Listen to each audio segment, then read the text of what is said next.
محمد وآلہ الطیبین الطاہرین المعصومین المظلومین المنتجبین المکرمین المیامین الذین اذهب اللہ عنہم الرجس وطہرہم تطہیرا سیما الامام المنتظر والحجة الثانی عجل اللہم له الفرج ولعنة الله على أعدائهم أجمعين من الأزل إلى الأبد أما بعد فقد قال الله عز وجل في كتابه المبين وفرقانه المتين وقرآنه المجيد وقوله الحق بسم الله الرحمن الرحيم وما أرسلنا من رسول إلا ليطاع بإذن الله ولو أنهم إذ ظلموا أنفسهم جاءوك فاستغفروا الله واستغفر لهم الرسول لوجدوا الله توابا رحيما فلا وربك لا يؤمنون حتى يحكموك فيما شجر بينهم ثم لا يجدوا في أنفسهم حرجا مما قضيت ويسلموا تسليما.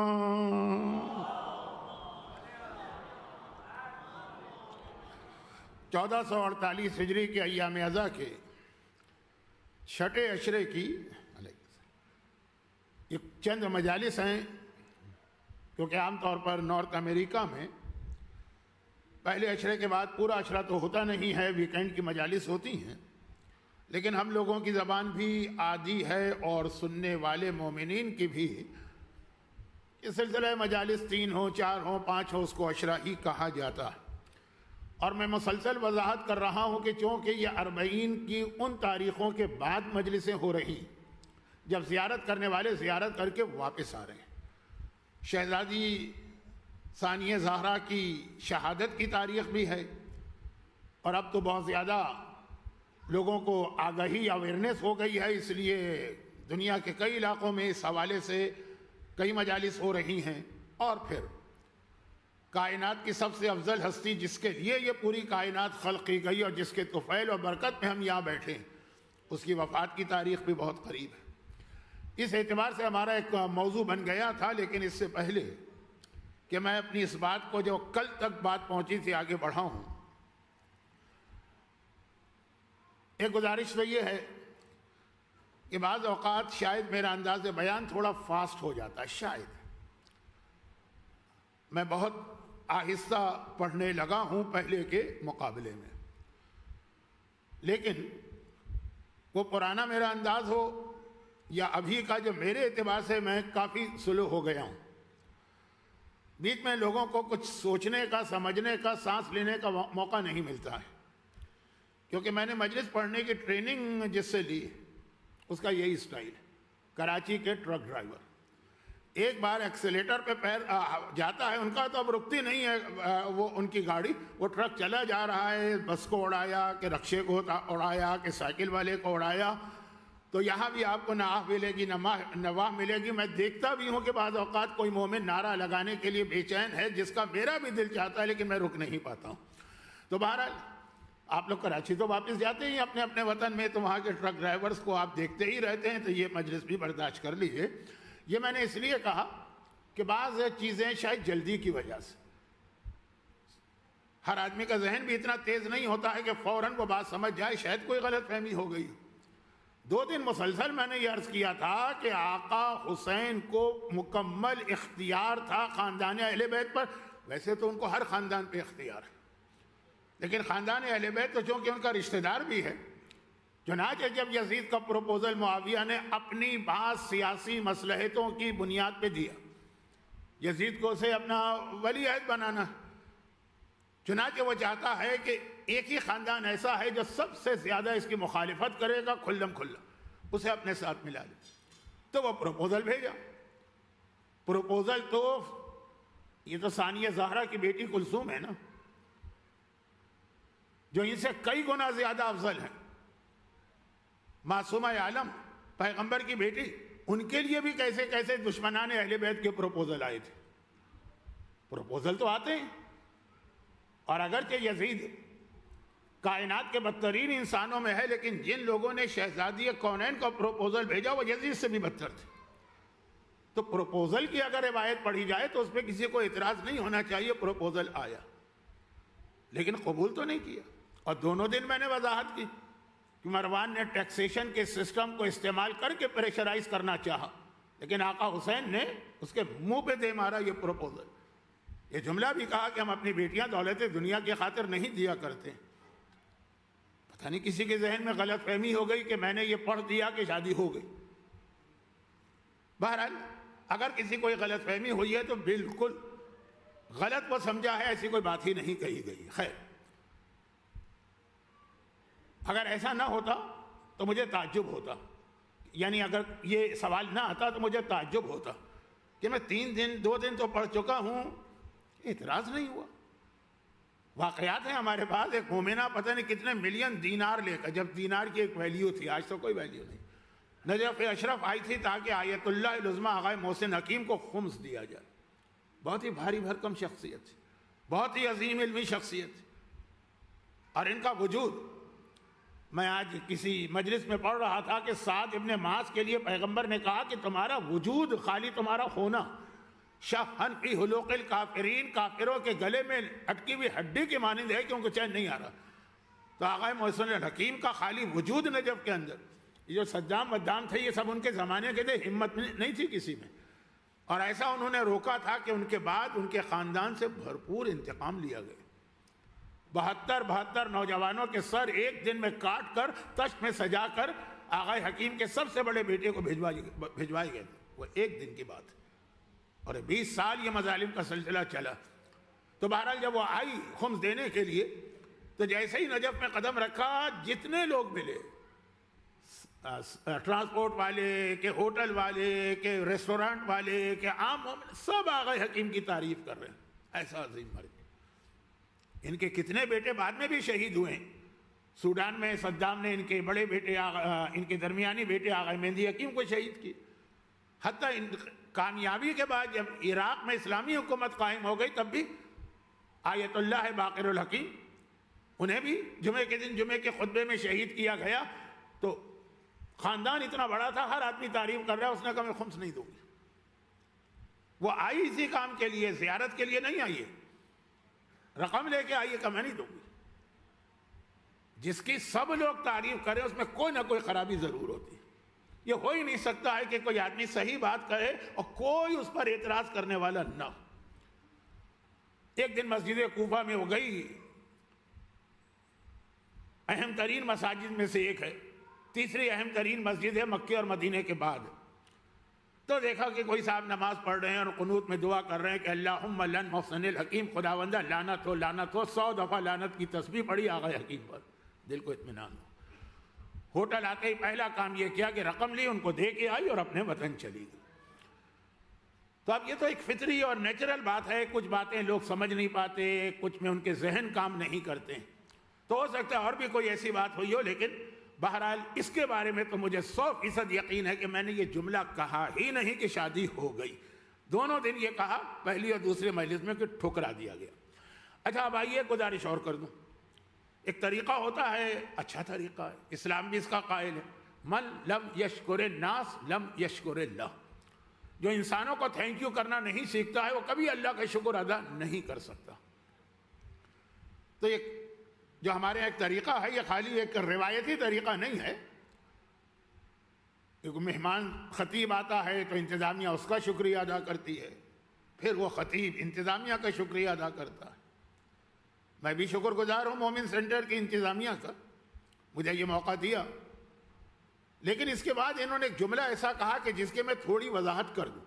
یہ میری ساری زندگی کا ایک اصول ہے، اس لیے میں بتا دوں کہ دوبارہ کبھی اس کا موقع آ جائے تو آپ کے ذہن میں یہ بات کر رہے، اور وہ یہ ہے کہ میں کبھی بھی مثلا مجالس پڑھنے جاؤں تو شروع کی مجلسوں کی وجہ سے میں یہ نہیں سمجھتا ہوں کہ مومنین میں سے کوئی مجلس پسند کر رہا ہے کہ لوگ دوبارہ مجھے سننا چاہتے، حتیٰ یہ کہ آپ میں سے اکثر کے علم میں ہے، اس لیے میں یہ بات کہہ رہا ہوں، اگلی بات، ورنہ مجھے خود اچھا نہیں لگتا۔ میں کتنے طویل عرصے سے پاکستان سے حج کا قافلہ لے کے جاتا ہوں، تو اب جو لوگ جاتے ہیں زیادہ تر پہلی دفعہ ہوتے ہیں ہمارے قافلے میں، بہت جذباتی ہوتے ہیں، خالی ان کو خانہ کعبہ کی زیارت کرا لی گئی وہ اتنے خوش ہو جاتے ہیں کہ پھر آ کے عمرہ مکمل کر کے شکریہ، لیکن ان سے بھی وہی جملہ کہتا ہوں جو انتظامیہ سے کہتا ہوں مجالس میں، شکریہ کا مرحلہ آئے گا آخری دن۔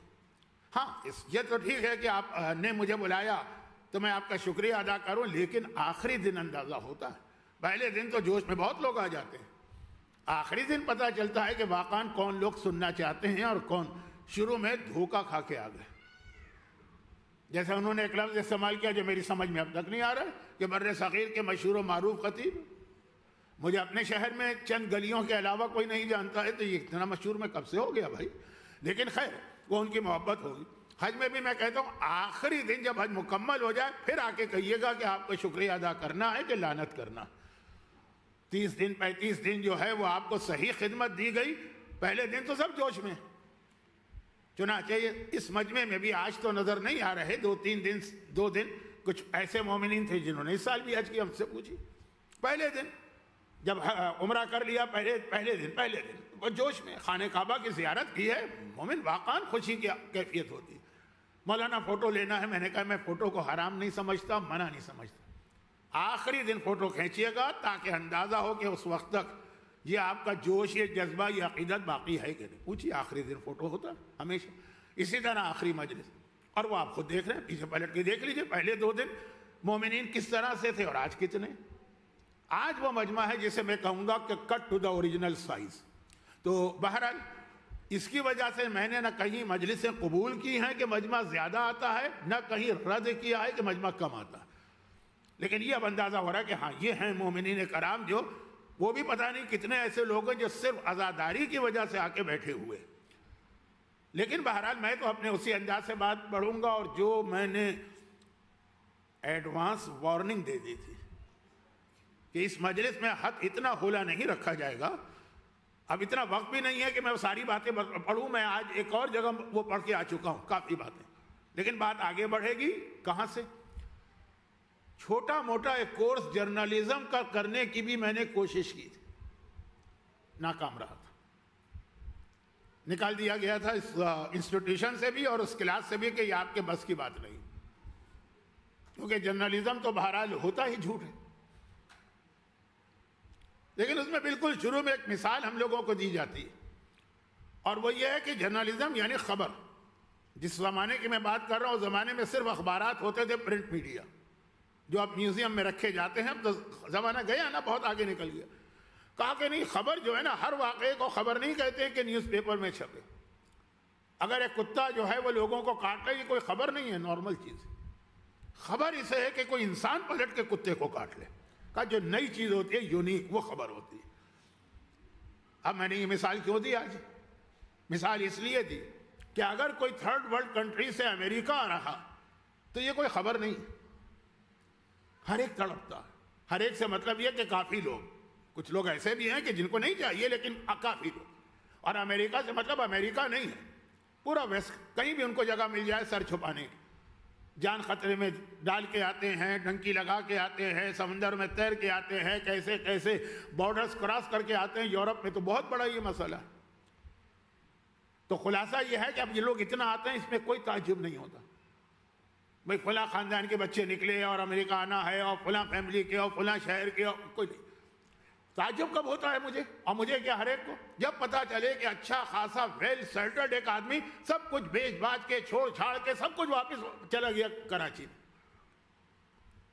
ہر ایک آ کے سوال کرتا ہے، تعزیت کرتا ہے، پرسہ دیتا ہے، بھائی ہوا کیا، اتنی آرام دہ زندگی چھوڑ کے آ گئے، یہاں پانی بھی نہیں ہے، یہاں پہ بجلی بھی نہیں ہے، یہاں پہ کوئی لا اینڈ آرڈر بھی نہیں ہے، یہاں زندگی کا کوئی بھروسہ بھی نہیں ہے، کوئی ٹریفک کا اصول نہیں ہے۔ جن ٹرک ڈرائیور سے میں نے مجلس پڑھنا سیکھی ہے ان کا بھی آپ کو پتا ہے، ایک نئی بلا ڈمپر ہوتی ہے، تو یہ سب قبول کر رہے ہیں اور اس کو چھوڑ کے آ رہے ہیں کہ جہاں اتنی سہولت تھی۔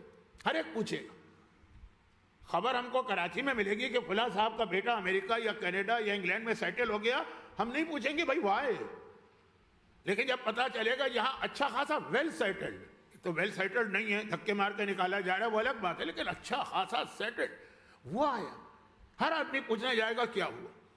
عرش الہی پر رہنے والا ایک نور جو کائنات کی خلقت کا سبب بنا ہے اور ہمیشہ سے عرش الہی پر تھا، کیا عرش الہی کا پرسکون ماحول ہے؟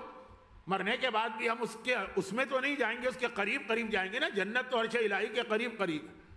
جنت عرش الہی نہیں ہے. عرش الہی وہ ہے جہاں جبرائیل نے تڑپ کے کہا تھا یا رسول اللہ اب ایک انگلی کی ایک پور کے برابر بھی آگے نہیں بڑھ سکتا. لو جاوزت انملۃ لاحترقت. اب یہاں میری حد آ گئی ہے، یہ ریڈ لائن ہے، اس کو کراس نہیں کر سکتا. اگر ایک پور کے برابر آگے بڑھوں گا لاحترقت، میرے پر جل کے رہ جائیں گے. وہ ہے عرش الہی. اور رسول پھر اکیلے گئے تھے. جہاں جبرائیل کے پر جل رہے تھے وہاں ہمارا رسول چمڑے کے نالین پہن کے چل رہے تھے. وہ عرش الہی ہے، وہ وہاں تھے ہمیشہ سے ہمیشہ سے. نور خلقت کے بعد وہاں رکھا رہا. پھر اس دنیا میں کیوں بھیجا گیا؟ کیوں آیا آخر؟ عربی میں دنیا کو دنیا کیوں کہتے ہیں؟ اردو میں بھی دنیا کہتے ہیں، لیکن اردو میں لوگوں کو یہ نہیں پتا کہ اس لفظ کی روٹ کیا. عربی میں کہتے ہیں انتہائی پست اور حقیر چیز. اردو میں بھی ایک لفظ استعمال ہوتا ہے ادنا. یہ دنیا ادنا ایک ہی لفظ. تو عرش الہی سب سے اعلیٰ، سب سے بلند. دیکھیں بیچ کی بھی کوئی چیز نہیں ہے. سب سے اعلیٰ، سب سے بلند ہے اور سب سے پس جگہ پہ آئے. یہ سوال ہے کہ یہ خبر بنے گی واہ آخر کیا وجہ کیا پیش آ گئی تھی کہ اس نور محمد والے محمد کو عرش الہی سے اس دنیا میں آنا پڑا؟ تو قرآن کریم نے جواب دیا وَمَا أَرْسَلْنَا مِن رَسُولٍ إِلَّا لِيُطَاعَ بِإِذْنِ اللَّهِ. ہم نے اپنے حبیب کو اس دنیا میں اس لیے بھیجا کہ دنیا والوں کو وہ اللہ کی اطاعت کا طریقہ سکھائیں. وہ صرف اس مشن پہ آئے تھے کہ ہمیں اور آپ کو. بہت مشکل ہے. میں تو ایسے لوگوں کو جانتا ہوں کہ جو واپس وطن جا کے سیٹل ہونا تو چھوڑیں، 2 مہینے وہاں رہنے کے لیے جاتے ہیں، 15 دن کے بعد واپس آ جاتے ہیں کہ بھائی نہیں رہا جا رہا. اور وہاں رہنے والا عرش الہی پر، اور وہ اس دنیا کے اندر آ رہا ہے اور اپنی بھرپور زندگی گزار رہا اتنا بڑا مشن لے کے کہ لوگوں کو اطاعت کا راستہ سکھانا ہے. لیکن پیغام وہیں پہ ملا کہ پھر بھی تم گناہ تو کرو گے کیونکہ شیطان تمہارے پیچھے لگا. اور خالی شیطان نہیں لگا ہے، اللہ نے جو انسان کو بنایا ہے نا. ہمارے یہاں، میں بھی ویسٹ کے ایک ملک میں رہتا ہوں، ہمارے یہاں بچے جب ذرا سی ان کو ٹریننگ دی جائے نا، وہ مارکیٹ میں جاتے ہیں کوئی چیز خریدنے کے لیے، انہوں نے چاکلیٹ لے لی، انہوں نے کوئی ڈرنک اٹھا لیا، انہوں نے حتیٰ ڈبل روٹی لے لی، سب سے پہلے انگریڈینٹ پڑھتے ہیں. اس کے انگریڈینٹ کیا ہے؟ فقہی مسئلہ ان کو بتاتے رہیے کہ یہ واجب نہیں ہے پڑھنا، لیکن ایک اویئرنیس آ گئی ہے اور ضرور پڑھتے ہیں. تو انسان کے انگریڈینٹ بھی پڑھیے کہ انسان کیسے بنا، اس کے انگریڈینٹ میں کیا شامل ہے. وہاں بچے نے دیکھا اس میں جیلیٹین ہے مثلا، ہم کو نہیں لینا. اس میں وہ کیا رینٹ پیپسین جو چیز میں ڈالی جاتی ہے نہیں لینا. انسان کے انگریڈینٹ میں کیا. اب ایک ڈاکٹر ہے یا جو ہیومن باڈی میں کام کرنے والے فزیولوجی والے ہیں وہ تو الگ بتائیں گے، اتنا پانی ہے، اتنا پوٹیشیم ہے، اتنا آئرن ہے، اتنا امکا ہے، اتنا ڈھمکا ہے، وہ چھوڑی. اسلام نے کہا کہ انسان کے انگریڈینٹ کے اندر نفس ہے جس کا کام ہے گناہ کروانا، اور ضمیر ہے جس کا کام ہے گناہ پر نادم کر کے واپس لانا. یہ انگریڈینٹ میں ہمارے شامل ہے، یہ ہمارے جز ہے. تو اس کی وجہ سے بھی شیطان نہ بھی ہوتا، یاد رکھے، تب بھی انسان بہکتا. تو اب یہ ایک تو اللہ نے ہمارے اندر نفس رکھا. 13ویں پارے کی پہلی آیت وَمَا إِنَّ النَّفْسَ لَأَمَّارَةٌ بِالسُّوءِ. یہ حضرت یوسف کہہ رہے ہیں جب زلیخا نے ان کو دعوت گناہ دی تو ان کا جملہ قرآن کو اتنا پسند آیا کہ 13ویں پارے کی پہلی آیت بنا لی کہ جو نفس ہے نا یہ گناہ پر، سو پر، خرابی پر انسان کو ابھارتا ہے، آمادہ کرتا ہے، موٹیویٹ کرتا ہے کہ گناہ کرو. تو یہ اللہ نے رکھا ہے، اللہ نے رکھا ہے، ہم نے اپنی مرضی سے اپنے آپ کو نہیں بنایا ہے. تو اس لیے اس کی اللہ نے گنجائش بھی رکھی ہے. پھر وَلَوْ أَنَّهُمْ ظَلَمُوا أَنفُسَهُمْ جَاءُوكَ فَاسْتَغْفَرُوا اللَّهَ وَاسْتَغْفَرَ لَهُمُ الرَّسُولُ لَوَجَدُوا اللَّهَ تَوَّابًا رَحِيمًا. بس اگر غلطی ہو جائے، جس مقصد کے لیے رسول آئے تھے وہ مقصد پورا نہ بھی ہو تو گھبرانا نہیں، بس آ جانا، ان کا دامن پکڑ لینا، ان سے دعا کروا لینا، اللہ اپنی رحمت نازل کرے گا. لیکن اب جب ان کے پاس آ جانا اور اس کے بعد تو نے ان سے رحمت لے لی، ان کے ذریعے سے رحمت لے لی، تو اب بدلے میں تمہیں بھی کچھ کرنا. فلا وربک، پس جیسے ہی ان کی زیارت کر کے ان سے اپنے حق میں دعا کروائیے، فا گیا. فلا، فا کی طاقت سمجھیے، فا میں بہت بڑی طاقت ہے. اب اس فا کی طاقت کو مرحوم علامہ طالب جوہری نشتر پارک کے ممبر پہ اس مثال کے ذریعے سمجھاتے تھے جو مومنین کی پسندیدہ مثال ہے. اور یہ طالب علم اس مثال کے ذریعے سمجھاتا ہے جو مومنین کو بہت گراں گزرتی ہے، وہ اپنے جو انداز خطابت ہے اس سے، اور میرا جو تقریر کا طریقہ ہے اس سے، لیکن فا کی طاقت، فا یہاں فا آیا ہے کہ کہاں آیا ہے؟ فا کدھر آیا؟ جیسے ہی تم نے زیارت کر کے رسول کو اتنا راضی کر لیا کہ وہ تیرے لیے دعا کرے، یہ بھی تو ایک مرحلہ ہے نا، تم پہنچ تو گئے زیارت کے لیے، کیا رسول دعا کے لیے تیار بھی ہیں کہ نہیں؟ واقعات کا ایک سلسلہ ہے کہ پیغمبر کے پاس لوگ آتے ہیں اور پیغمبر واپس کر دیتے ہیں۔ کچھ واقعات میں پڑھ بھی چکا ہوں اپنے اس مختصر سے ڈیلس کے اسٹے میں، دوہرا نہیں رہا ہوں کیونکہ پھر تو آج کی مجلس بہت لمبی ہو جائے گی۔ خلاصہ یہ ہے کہ اتنا راضی کیا اس آدمی نے کہ رسول نے دعا کر لی۔ اب یہ دعا کر لی رسول، جیسے ہی رسول نے تمہارے لیے دعا کی، رسول سے تمہیں برکتیں ملی، زیارت کی بات ہو رہی ہے، کیونکہ ابھی جو اس وقت لوگ آ رہے ہیں کربلا کی زیارت کر کے آ رہے ہیں نا، تو اب یہ زیارت کا نتیجہ، رزلٹ قرآن کیا بتا رہا کہ جیسے ہی ایسی زیارت کرو جو قبول زیارت، تو بس فا آ گیا، بس یہ نتیجہ۔ اب یہ فا کی طاقت دیکھیں، قرآن کریم کی ایک بہت ہی مشہور آیت ہے، کیونکہ سورہ یاسین میں ہے، اور سورہ یاسین ہمارے یہاں اکثر سوئم کی، چہلم کی، برسی کی مجالس میں پڑھا جاتا ہے، کچھ جگہوں پہ تو ایوری شب جمعہ سینٹر میں پڑھا جاتا ہے، اس کی اور آیت بھی اس کی آخری آیت ہے، تو ہر ایک کو یاد ہے۔ یہ علامہ طالب جوہری یہاں سے استدلال شروع کرتے تھے، جاتے کہیں اور تھے، اور میں بھی یہاں سے استدلال شروع کر کے پہلے ان کے پوائنٹ پہ جاؤں گا، پھر وہاں سے اپنے نقطے پہ آؤں گا۔ انما امرہ اذا اراد شیئا قل کن فیکون، کن فیکون، یہ آخری آیت ہے سورہ یاسین کی۔ ہمارے ہاں تو گھر کی عورتیں بھی سورہ یاسین اتنا سن چکی یا پڑھ چکی ہوتی ہیں کہ آیت ذہن میں ہوتی ہے، پڑھا جائے تو وہ خود اس آیت کمپلیٹ کر لیتی ہیں، تو مردوں کو تو اس سے بھی زیادہ معلوم ہوگا۔ قرآن کہہ رہا ہے انما امرہ اذا اراد شیئا، اللہ وہ کہ جب کسی چیز کا ارادہ کرے صرف اتنا کہتا ہے کن، ہو جا، فیکون، بس وہ چیز ہو جاتی ہے۔ فا ہے، فا یہ فا کی طاقت سمجھا رہا ہوں میں، کن ہو جا، ہو جاتی ہے۔ اچھا اب میرا سوال یہ ہے کہ اللہ جب کسی چیز سے کہتا ہے ہو جا، تو وہ کتنے دیر کے بعد ہوتی ہے؟ کتنا ٹائم لگتا ہے اس کے اندر؟ اللہ کی قدرت کیسی ہے؟ ہر چیز کی اپنی اپنی ایک طاقت ہوتی ہے نا۔ آپ کو یہاں سے کسی اور جگہ جانا ہے، 20 میل دور پر جیسی سواری پہ جائیں گے، اور سواری کی طاقت کے اعتبار سے وہاں پہنچیں گے۔ پیدل جا رہے ہیں تو پتہ نہیں کتنا ٹائم لگے گا، پبلک ٹرانسپورٹ پہ جا رہے ہیں تو کم لگے گا، سائیکل پہ جا رہے ہیں تو ٹائم اور زیادہ لگے گا، کار پہ جا رہے ہیں تو ٹائم اور کم لگے گا۔ یعنی یہ چیزیں سمجھانا آپ کی توہین ہے۔ تو جیسی اس سواری کی طاقت ہے، اس طریقے سے آپ پہنچیں گے اپنی منزل تک۔ بلکہ گوگل کے میپ میں تو غالباً وہ آپشن بھی دیتے ہیں کہ پیدل کا راستہ دیکھنا ہے، پبلک ٹرانسپورٹ کا دیکھنا ہے، گاڑی کا دیکھنا ہے نا، سب کچھ آتا ہے۔ 2 گھنٹے 40 منٹ 15 منٹ ایک ہی جگہ کی بات ہے۔ اب اللہ کی طاقت کتنی ہے کہ اللہ کہتا ہے ہو جا تو کتنا ٹائم لگتا ہے؟ آپ جاتے ہیں نا مختلف قسم کے جو ریپیئر کرنے والے ہیں، فریج خراب ہو گیا، اے سی خراب ہو گیا، موبائل خراب ہو گیا، اسے کہتے ہیں اس کو ٹھیک کر دو، کہتے ہیں 2 دن لگیں گے، کوئی کہتا ہے 1 دن لگے گا، کوئی کہتا ہے میں ہاتھ کے ہاتھ ٹھیک کر دوں گا۔ مختلف قسم کے ہوتے ہیں نا، یہ مثالیں دینا، آپ کا بھی ٹائم ویسٹ ہو رہا ہے اور میرا موضوع بھی رکا جا رہا ہے۔ تو اب اللہ کے بارے میں آپ کا کیا عقیدہ؟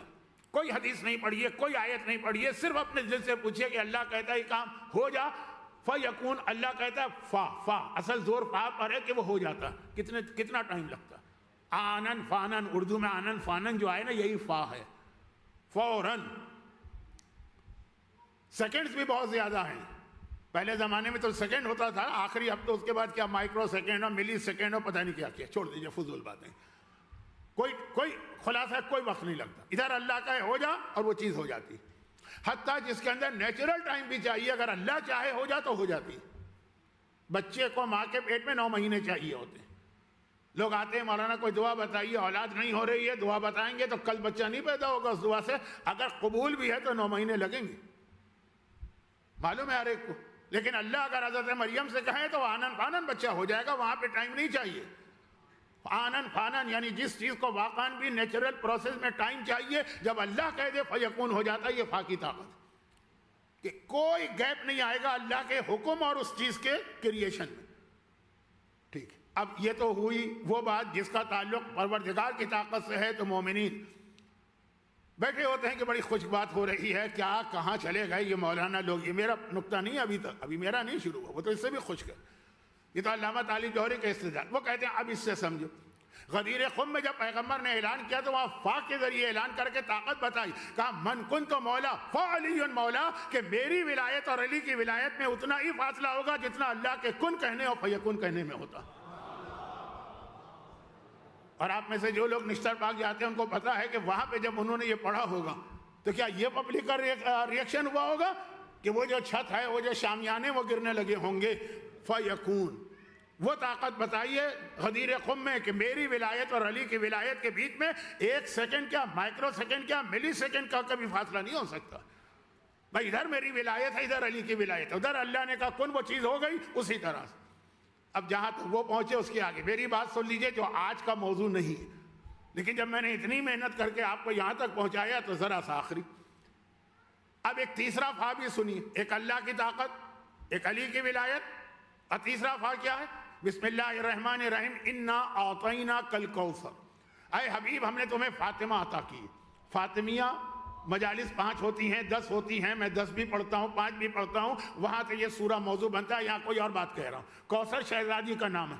ہم نے تمہیں کوثر عطا کی ہے. تو کوثر جب ملتی ہے یعنی فاطمہ جس سے ملتی ہے تو وہ کیا ہوتا ہے؟ فصلی لربک, وہ فوراً اپنے رب کی نماز پڑھ. فاطمہ کا چاہنے والا, اور نماز اس میں اتنا فاصلہ بھی نہیں ہو سکتا ہے کہ ہم کہیں کہ ملی سیکنڈ کا فاصلہ, مائکرو سیکنڈ کا.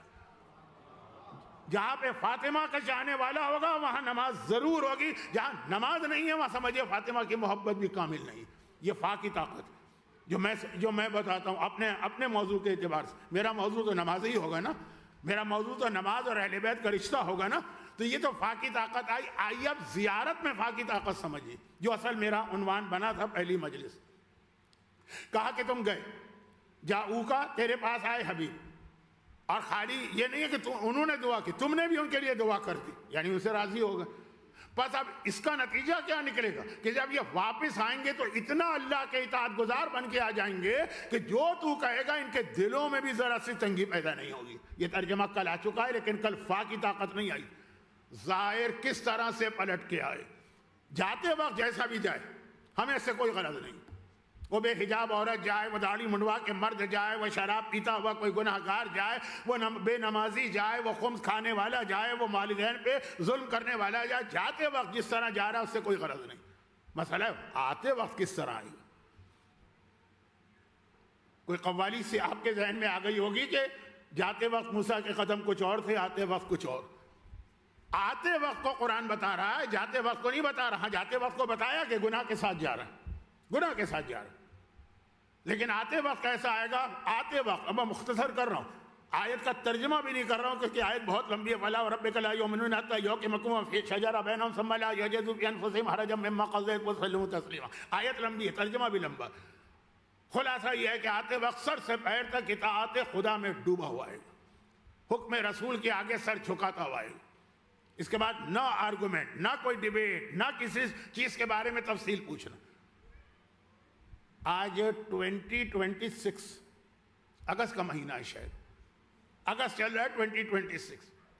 150 سال پہلے جائیے, 150 سال پہلے آپ الٹی جمپ لگائیے, ریورس میں جائیے ماضی میں, فلیش بیک. کتنا اچھا ماحول تھا, کیا اتنے گناہ تھے, کیا ایسے لوگ تھے, کیا اس طرح کا ماحول تھا؟ نہیں تھا. آپ کہیں گے مولانا 150 سال تو بہت دور کی چیز ہے, 50 سال پہلے بھی ماحول ایسا تھا. کراچی کا, لاہور کا, کہ لوگ بہرحال گناہ سے بچ جاتے تھے, چاہے وہ معاشرے کی وجہ سے ڈرتے ہوں, چاہے گھر والوں کی وجہ سے ہو. آج تو ہر ایک شترے بے مہار ہے, ٹک ٹاک ہاتھ میں آ گیا ہے, انسٹاگرام ہاتھ میں آ گیا ہے, بندر کے ہاتھ میں اسطورہ لگ گیا. ایسی ایسی شریف سیدانی لڑکیاں جس انداز سے اپنے جسم کی نمائش بیٹھ کے کر رہی ہے پاکستان کے چھوٹے دیہاتوں میں. تو خیر خلاصہ یہ کہ 150 سال پہلے تو اور زیادہ شریفانہ ماحول تھا. اس وقت مرزا دبیر کے شاگرد نے ایک شعر کہا. مرزا دبیر, ہم جیسوں کو تو ذرا کوئی سخت بات ہم لوگ کہہ دیں نماز روزے کی, لوگ کہہ دیتے ہیں یہ اہل بیت کے فضائل کو نہیں مانتے, وہابی ہو گئے. جو آدمی عاجز آ کے کہہ دیتا ہے نا. تو اب یہ ہے کہ 150 سال پہلے مرزا دبیر, ان سے بڑا مولائی کون ہوگا؟ اردو عزاداری پر بہت بڑا احسان ہے انیس و دبیر کا. اور دبیر کے مرثیوں کو میں اس اعتبار سے انیس پہ ترجیح دیتا ہوں یہ زبان سیکھنا ہو تو انیس کے مرثیے دیکھیں اور واقعاً بکا کرنا ہو. جو اصل مقصد ہے عزاداری کا، جو گریہ بکا کی کیفیت جبیر کے مرثیوں میں ہر آدمی جانتا ہے. یہ میں فضول آپ کا وقت ضائع کر رہا ہوں. ان کے شاگرد ہیں مشیر لکھنوی، اور زمانہ 150 سال پہلے کا، اور وہ شعر کہہ رہے ہیں اس زمانے کے ظاہرین کو دیکھ کر. جس زمانے میں زیارت واقعاً زیارت تھی، بہت احتیاط سے بات کر رہا ہوں، جب یہ مشی شروع میں اسٹارٹ ہوئی تھی نا، اس وقت کا بھی میں نے ماحول دیکھا. ایک روحانیت تھی، ایک پاکیزگی تھی، ایک تقدس تھا، ایک ادا کا ماحول تھا. ابھی بھی ہے لیکن آہستہ آہستہ وہ اب کم ہوتا جا رہا، ختم نہیں ہوا، ابھی بھی ہے. تو 150 سال پہلے کی زیارت ہوتی تھی.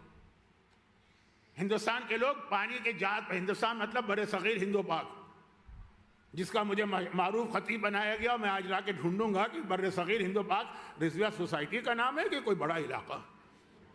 پر رضویہ کی 2 گلیوں کے لوگ تو مجھے جانتے ہیں. تو خیر اب وہ چھوڑیے اس کو ایک طرف. پانی کے جہاز سے لوگ جاتے تھے، زندگی خطرے میں ہوتی تھی.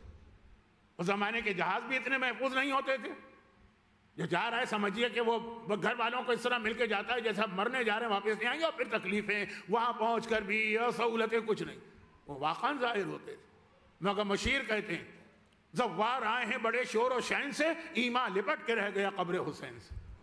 گئے تو تھے زیارت کرنے کے لیے، لیکن جتنا ایمان لے کے گئے تھے وہ بھی وہیں چھوڑ کے آ گئے.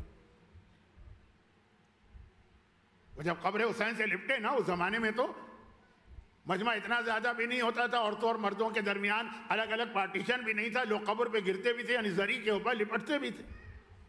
اگر آپ خود لپٹے نا، اپنا ایمان بھی وہیں چھوڑ کے آ گئے، بغیر ایمان کے آ رہے ہیں. 150 سال پہلے کے ظاہر کو ایک ایسا آدمی کہہ رہا جس کے مرثیے دیکھیں گے تو مولائیت سے بھرے ہوئے، ولایت سے بھرے ہوئے. اب 150 سال میں تو دنیا کہاں کی کہاں پہنچ گئی. تو ظاہر کو کس طرح آنا چاہیے، یہ میرا موضوع نہیں ہے، صرف اشارہ. اور اشارہ کیا ہے کہ سر سے پیر تک اطاعت گزار بن کے آنا چاہیے. اس کا انداز، بات کا انداز، کھانے کا انداز، لوگوں سے ڈیلنگ کا انداز، گھر میں زندگی گزارنے کا انداز، سب چینج ہو جانا چاہیے. زیارت ہمارا علاج ہے. جیسے ہم دنیا میں جسمانی بیمار ہوتے، روحانی بیمار بھی ہوتے. ہماری روحانی بیماریوں کا علاج زیارت ہے. جسمانی بیماری کا علاج ہاسپٹل میں ہوتا ہے. آپ ایڈمٹ ہوئے ہاسپٹل میں، جب آپ وہاں سے ڈسچارج ہوں گے تو آپ صحت مند ہو کے ڈسچارج ہوں گے، ورنہ یہ کہا جائے گا کہ ہاسپٹل بہت خراب ہے. اب زیارت میں آپ روحانی بیماریوں کے لیے جا رہے ہیں، اگر وہی بیماریاں لے کے آ گئے، اس کا مطلب یہ کہ روحانی اسپتال نے کوئی فائدہ نہیں پہنچایا، نعوذ باللہ. ہاں ہاسپٹل میں بھی آ جاتا ہے، ڈاکٹر کہتے ہیں یہ آدمی قابل علاج نہیں، اب ختم ہو گیا، اب اس کو لے جاؤ. دعا کا مرحلہ، علاج کا نہیں. آج کل تو کچھ ایسی بیماریاں بھی نکل آئیں. تو روحانی طور پہ اگر کوئی اتنا مر گیا ہے کہ آقا نے کہا لے جاؤ اسے، اس کا علاج نہیں ہو سکتا. نہیں، خدا نہ کرے کہ ہم ایسے تو نہیں ہوں. ہمارے بچپنے میں بھی، بلکہ آج بھی کبھی کبھی، بچپنے میں تو بہت زیادہ میں نے دیکھا تھا، اخبارات میں اشتہار ایڈورٹائز آتے تھے مختلف پروڈکٹ کے. وہ اشتہار تو کہتے ہیں یہ کیا آپ نے اس میں بچپنے کی بات کیوں کی، اور یہ نہیں، وہ والے اشتہار جس میں 2 تصویریں ہوتی تھی. کمپنی 2 تصویریں دیتی تھی، بیفور اینڈ آفٹر. یہ ہماری پروڈکٹ استعمال کرنے سے پہلے کی تصویر ہے، یہ پروڈکٹ استعمال کرنے کے بعد کی تصویر. سلمنگ کلیننگ کا جو وزن کم کرتے ہیں اشتہار آیا. بیفور والی وہ اتنی چوڑی کہ اخبار کے پورے پیج میں اس عورت کی تصویر نہیں آ پا رہی. اور اس کے بعد جب آفٹر والی تصویر آئی ہے تو ماچس کی تیلی سے بھی زیادہ. یہ ہے ہماری پروڈکٹ کا فائدہ، یہی ہوتا ہے نا.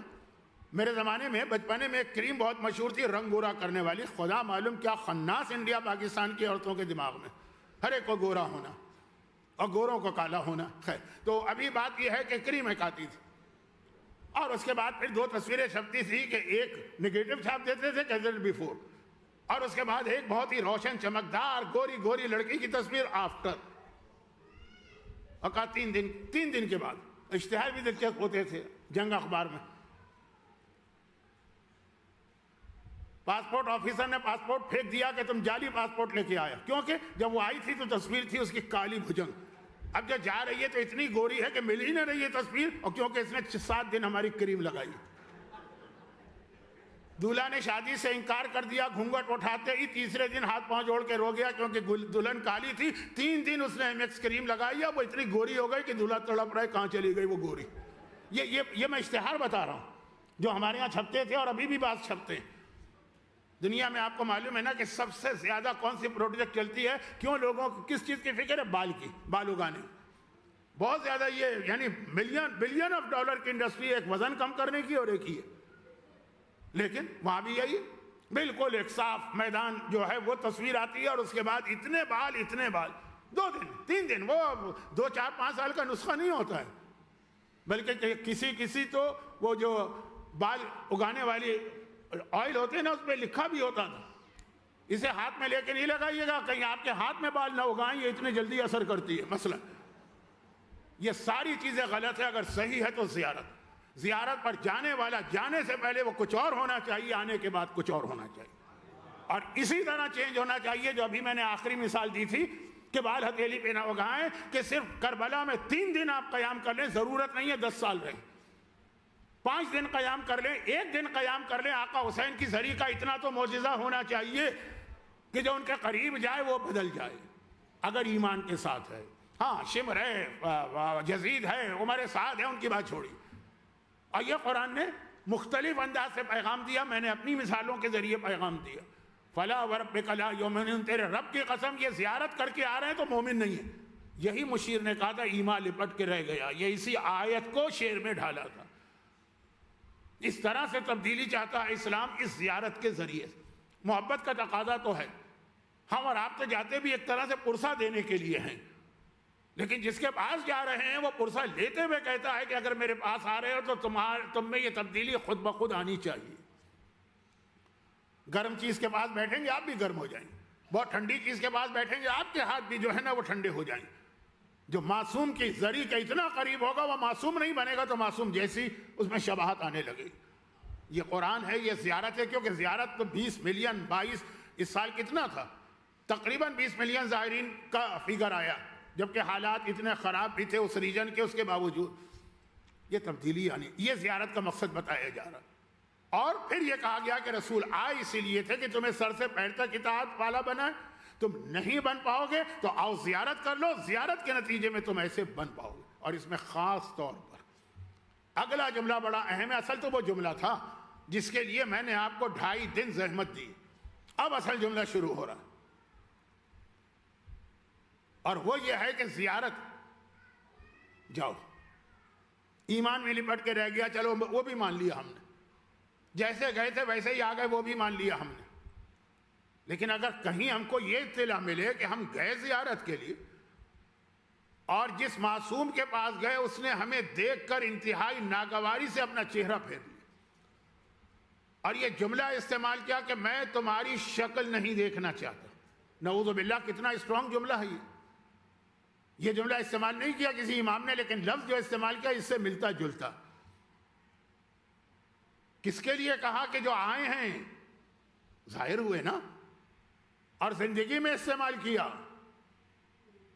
اب وہ واقعات کا ایک سلسلہ ہے جو آج بھی کچھ واقعات میں نے کسی اور کانٹیکسٹ میں پڑھے، لیکن اس وقت جو میرا خاص موضوع بن رہا تھا جس کے لیے میں نے 2.5 دن کی زحمت دی، عورتوں کا رول اسلام میں کتنا اہم. میں نے اتنا بتا دیا کہ لوگوں نے کہا کہ مولانا کچھ زیادہ نہیں ہو گیا. بڑی مشکل سے تو ہم نے دبا دبا کے عورتوں کو رکھا تھا. یہاں آ کے یہاں کے قانون کی وجہ سے کچھ مجبور تو ہو گئے تھے، تل ملا کے رہے تو جاتے تھے، لیکن پھر بھی جو میری مجلس سے سننے والا ایج گروپ ہے خواتین کا، وہ کچھ اثرات تو انڈیا پاکستان کے ہیں نا، جو یہاں کی پیدا شدہ بچیاں ہیں ان کی بات مجھے نہیں پتہ. تو آپ نے تو اتنا ان کو بڑھا چڑھا کے پیش کیا کہ بعض اوقات تو لگ رہا کہ وہ مردوں سے زیادہ عقل مند ہیں، مردوں سے زیادہ صاحب علم ہیں. نہیں، میں نے کہا تھا کہ ہیں دونوں برابر، لیکن چونکہ عورت کو ویسے ہمارے یہاں سمجھا یہ جاتا ہے اس لیے ان کی فضیلت کی کچھ حدیثیں آئی. اب اس کے اندر مثلا ایک مثال اور سن لیجئے، کیونکہ مجھ سے کسی نے خاص کہا، اور یہ وہ مثال ہے جو دیتے ہوئے میں اس لیے اب تھک گیا ہوں. پہلے عشرے میں مثال پڑھی، لوگوں کو بہت پسند آئی، دوسرے میں پڑھی اور زیادہ پسند آئی، تیسرے عشرے میں پڑھی تو اور زیادہ پسند آئی، ابھی چوتھے عشرے زینبیہ میں پڑھ کے آیا تو واہ، مجمع جھوم اٹھا. یہ ڈھیلاس کا مجمع جھومنے والا نہیں ہے، لیکن میں یہ عرض کر رہا ہوں کہ میں اتنی دفعہ پڑھ چکا ہوں کہ تھک گیا. لیکن پھر بھی چلے آخری مجلس سے سن لیجئے، پھر خدا معلوم کب آنے کا موقع ملے نہ ملے. جابر ابن عبداللہ انصاری ہی کا واقعہ. جابر ابن عبداللہ انصاری میں نے کل بھی عرض کیا تھا، بہت اہم صحابی ہیں، بہت عظیم صحابی ہیں. ایک تو زیارت کے حوالے سے ان کا نام آتا ہے، چیزیں ریپیٹ نہیں کرنا. اس کے بعد حدیث قصہ، ہر مجلس کا آغاز ہوتا ہے ان جابر ابن عبداللہ انصاری ان فاطمہ الزہرا، یہی جملہ کتنا بڑا، ایک، صرف ایک شہزادی نے ایک جملہ، کون شہزادی؟ ثانیہ زہرا، حبیب ابن مظاہر سے کہا تھا ایک جملہ، زندگی میں صرف ایک بار ایک جملہ کہا، حبیب فاطمہ کی بیٹی سلام کہتی ہے غش کھا کے گر پڑے تھے۔ اتنا بڑا میرا رتبہ ہو گیا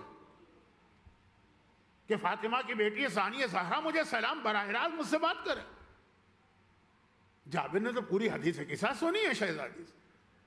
حدیث کے ساتھ تو اس لیے میں حوالہ دے رہا ہوں کہ وہ آپ پڑھتے رہتے ہیں، ورنہ تو اصل ان کی حدیث لوح مشہور ہے جو شہزادی نے براہ راست ان کو بتایا کہ لوح کے اوپر، لوح کہتے ہیں تختی کو، ٹیبلٹ، جیسے آج کل ٹیبلٹ آتا ہے یا آئی پیڈ وغیرہ آتے ہیں، پورے نام لکھے ہوئے میری اولاد کے جو امام بننے والے ہیں۔ اور اسی میں جابر کی تیسری فضیلت آ گئی کہ یہ وہ ہیں جن کو رسول خدا نے 12 اماموں کے نام ہی نہیں بتائے بلکہ ان کے ذریعے 5ویں امام کو سلام بھی بھجوایا۔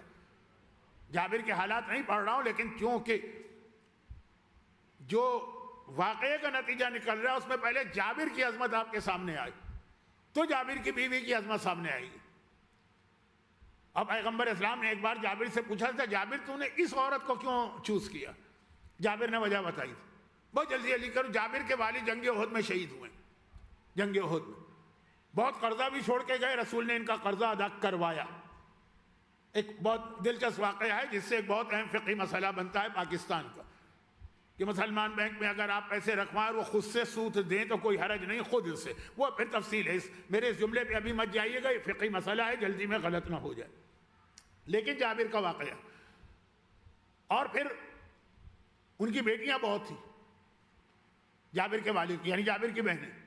جابر نے شادی کی، شادی میں ہر ایک کی خواہش ہوتی ہے کہ جتنا کم سن لڑکی ملے تو اچھا ہے۔ جابر جوان ہے، انہوں نے مڈل ایج عورت سے شادی کی۔ پیغمبر نے کہا جابر آخر تم نے اس یعنی جو عام ماحول ہے اس سے ہٹ کے شادی کی؟ کہا کہ یا رسول اللہ میں نے سوچا کہ میں اپنا خیال کروں یا بہنوں کا، میری بہنیں جو ہیں چھوٹی ہیں ابھی، اب ان کو جابر کی والدہ تو پہلے انتقال کر گئی، کہا باپ بھی چلا گیا ہے، اب ایسی عورت مجھے چاہیے اپنی بیوی کے طور پہ جو میری بہنوں کی دیکھ بھال کر سکے، وہ خود میچیور ہو۔ اب وہ خود ہی اگر بچی ہے تو روزانہ نند بھاوت کے جھگڑے ہوا کریں گے جو ہوتے ہیں ہمارے خاندانوں میں۔ اس لیے میں نے اپنے نفس کا خیال نہیں کیا، ہر ایک کو چاہیے ہوتی ہے جوان عورت یا اپنی ایج والی یا اس سے کم والی۔ پیغمبر نے کہا جابر تم نے انتہائی عقل مندی کا مظاہرہ کیا کہ اپنی بہنوں کا خیال کرتے ہوئے کہ ان کی سرپرستی کے لیے ایک میچیور عورت ہونا چاہیے۔ لیکن یہ خاتون کتنی عقل مند تھی، جابر کی اتنی فضیلت ہے، یہ جابر کو پیچھے چھوڑ گئی بہت، کیونکہ میں نے 4 دفعہ یہ واقعہ پڑھ لیا ہے، تو اگر آپ نے سن لیا ہے تو آپ تھوڑا سا اکتا رہے ہوں گے، تو جلدی جلدی آگے بڑھتا ہوں، لیکن بہت جلدی بھی آگے نہیں بڑھوں گا ورنہ واقعے کا اثر نہیں ہوگا۔ جنگ خندق، جنگ خندق، احد میں تو جابر کے باپ بھی شہید ہوئے، جابر کے پھوپھا بھی شہید ہوئے، وہ جن کا واقعہ ہے کہ ان کی میت لے کے آ رہے تھے اونٹ پر، تو اونٹ جیسے ہی بڑھتے تھے وہ یو ٹرن کر کے واپس احد جاتا تھا، پھر لاتے تھے، پھر واپس جاتا تھا، پھر لاتے تھے، وہ بہت مشہور ایک واقعہ، یہ ان کے پھوپھا تھے۔ اور پیغمبر نے صالح اور بہنوئی کو ایک ہی جگہ ایک ہی قبر میں دفن کیا ہے، میدان احد میں۔ خیر تو بات کہیں سے کہیں نہ چلی جائے، میں واپس آتا ہوں جابر۔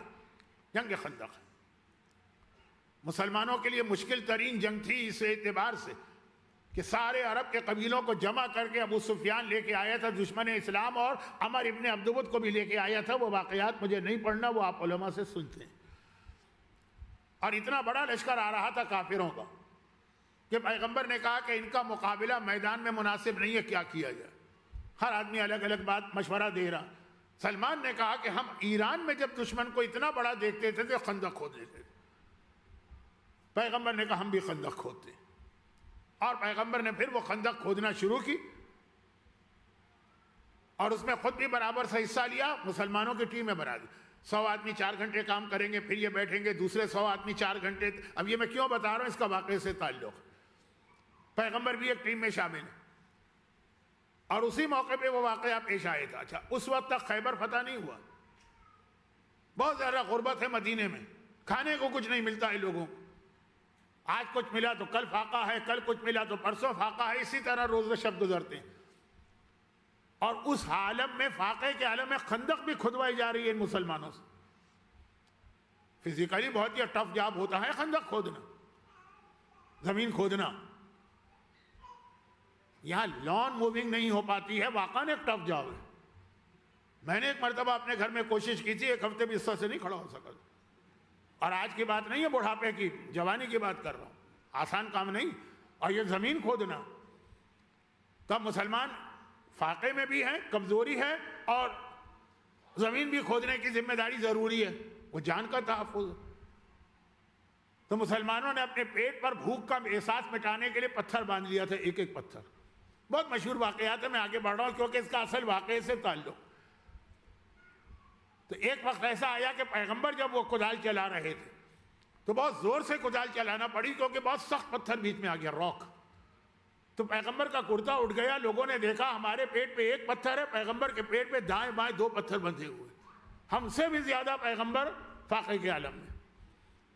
وہ جو 2 پتھروں والا واقعہ آپ نے اکثر سنا ہوگا، جنگ خندق کا ہے. خندق کھودتے وقت جابر کی آنکھوں میں آنسو آ گئے. جابر مدینے کے پرانے باشندے ہیں، ان کو کہتے ہیں انصار. جابر ابن عبداللہ ہے انصاری، یعنی ان کا اپنا خاندان اسلام سے پہلے سے مدینے میں. تو ان کی بہت بڑی زمین بھی بہت بڑی تھی، مکان بھی تھا، لیکن کھانے کو تو کچھ نہیں ہے. پیغمبر کی حالت دیکھی، گھبرا کے اپنے گھر آئے، اپنی اسی بیوی سے پوچھا کہ کھانے کے لیے گھر میں کچھ ہے؟ کہا بکری کا چھوٹا سا بچہ، وہ میں نے تمہارے لیے بچا کے رکھا ہے کہ تم اتنی محنت کر کے آ رہے. تو یہی 4 5 6 بوٹیاں نکلیں گی اس میں، اور تھوڑا سا جو، یعنی اتنا ہے کہ اگر میں اس کو گوندوں تو 2 پیڑے بنیں گے. وہ کیا ڈوف کہتے ہیں جس سے روٹی بنتی ہے، 2 روٹی بن پائی. یہ تمہارے لیے میں فاقہ کر لوں گی کیونکہ میں خندق نہیں کھود رہی. یہ ہوتا ہے شوہر اور بیوی کا اصلی رشتہ. عورتوں کو جو اتنا صاحب عقل بتایا گیا ہے، جو 2 دن سے آپ سن رہے ہیں کہ آپ کی عقل بھی چکرا رہی ہے، تو وہ اس لیے کہ یہ ساری چیزیں ان کو سمجھنا ہے، سیلفش نہیں بننا ہے. ہمیں یہ چاہیے، ہمیں یہ چاہیے. لیکن خیر یہاں تو خود کماتی ہوں گی. اب واپس آ جائیے اصل مسئلے پر. جابر نے کہا کہ اب یہ تم نے میرے لیے رکھا ہے، لیکن مجھ سے زیادہ پیغمبر اس وقت فاقے کے عالم میں. ہم فاقہ اور کر لیں. میں پیغمبر کو بلا کے لاتا ہوں، اتنی دیر میں تم کھانا تیار کرو. اب وہ خاتون تھی، جانور تو ذبح کرتی نہیں تھی. شرعاً اجازت ہے، عورت بھی ذبیحہ کر سکتی ہے، لیکن ایک نارمل پریکٹس نہیں. تو جابر نے خود اپنے ہاتھ سے بکری کا وہ بچہ ہے ذبح کیا، چھوٹا سا بچہ. جلدی سے کھال اتاری، گوشت صاف کیا، بوٹیاں بنا کے ان کو دے دیا. کہا باقی کام تم کرو. چولہے پہ چڑھاؤ، اس کو پکاؤ، اور پھر تندور روشن کرو اور روٹیاں لگاؤ اس کے اندر. جو آٹا گوندو. یہ پوری تاریخ ہے، میں بہت شارٹ کر رہا ہوں تو آپ اندازہ کریں کہ پورا واقعہ کیا ہوگا. اور جابر بھاگے بھاگے مدینے پہنچے، خندق کے میدان میں پہنچے. وہاں پہ سب کے خیمے الگ الگ تھے. پیغمبر کا آرام کا وقت تھا. میں نے کہا نا ٹرن بائی ٹرن ہر جماعت 100 آدمی آتے ہیں. تو پیغمبر تو ابھی وہ خندق کھود کے گئے ہیں جس میں 2 پتھر نظر آئے ہیں، تو اب وہ آرام کر رہے ہیں. جابر گھر گئے. جابر کا گھر کتنا دور ہے خندق سے؟ برابر میں گئے اور آئے. خیمے میں گئے. کہا یا رسول اللہ، آج میں نے آپ کی دعوت کی، آپ میرے گھر تشریف لائیے. مومن کی دعوت ہے، اور مومن بھی جابر جیسا اس کو رد تو نہیں کر سکتے. پیغمبر نے کہا چلو جابر تم نے دعوت کی ہے اتنے خلوص سے، میں آ رہا ہوں. لیکن آ رہا ہوں کے بعد پیغمبر نے غضب کر دیا. پیغمبر خیمے سے باہر آئے. اب بعض علماء نے لکھا ہے کہ 300 مسلمان خندق کھودنے میں لگے تھے، یعنی 100 کی 3 جماعتیں. بعض نے لکھا ہے 800 تھے، بعض نے لکھا ہے 1000 تھے. منیمم 300 ہے، میکسیمم 1000 میدان میں تھے. پیغمبر خیمے سے باہر آئے اور کہا کہ اے مسلمانوں سنو، آج جابر نے ہماری دعوت کی ہے، چلو جابر کے گھر میں ہماری دعوت ہے، وہاں کھانا کھائیں گے. اوہ جابر کے تو پیروں تلے سے زمین سے رکھ گئے.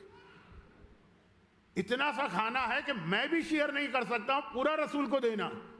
اور رسول نے پورے 1000 کو بلا لیا، 800 کو بلا لیا. بھائی کسی کے گھر کوئی دعوت ہو، کوئی تقریب ہو، مجلس ہو، تبرک ہو، اور اتنا بڑا مجمع آ جائے، کم پڑ جائے، تو صاحب خانہ کا ذرا بھی غیرت مند ہے نا تو وہ شرمندہ ہو جائے، پریشان ہو جاتا ہے. کیا کروں؟ اب جابر کریں کیا؟ پیغمبر نے اعلان کیا. پیغمبر کو تو نہیں کہہ سکتا کہ یا رسول اللہ یہ آپ نے مجھ پر کیا ظلم کر دیا.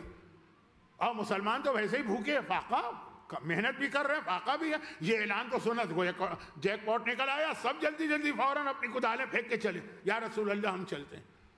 پیغمبر نے کہا جابر تم پہلے سے جاؤ، اپنی بیوی کو بتا دو اور انتظام کرو، گھر کے صحن میں اتنے لوگ آ رہے ہیں نا، اور دیکھو اپنی بیوی سے ایک جملہ کہہ دینا، وہ کہہ دینا کہ گوشت پک جائے اور سالن تیار ہو جائے، تب بھی وہ جو برتن ہے نا، پتیلی ہے جس کو ہم اردو میں کہتے ہیں، وہ جو برتن ہے اسے چولہے سے نہ اتار، اور وہ جو اس نے جو کی روٹیاں لگائی ہیں تندور میں پک گئی ہوں گی اسے باہر نہ نکال۔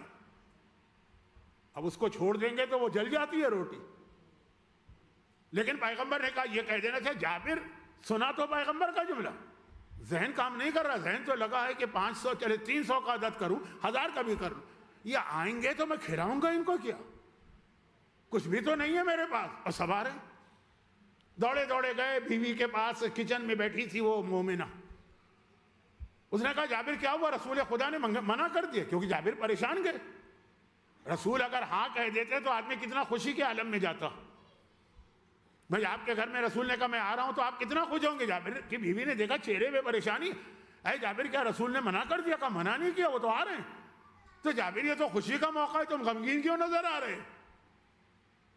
کہا کہ مسئلہ یہ ہے کہ انہوں نے پورے 1000 کو بلا لیا، یہاں تو میرے لیے کھانا نہیں ہے، تمہارے لیے نہیں، 1000 آ رہے ہیں تو کیا ہوں گے؟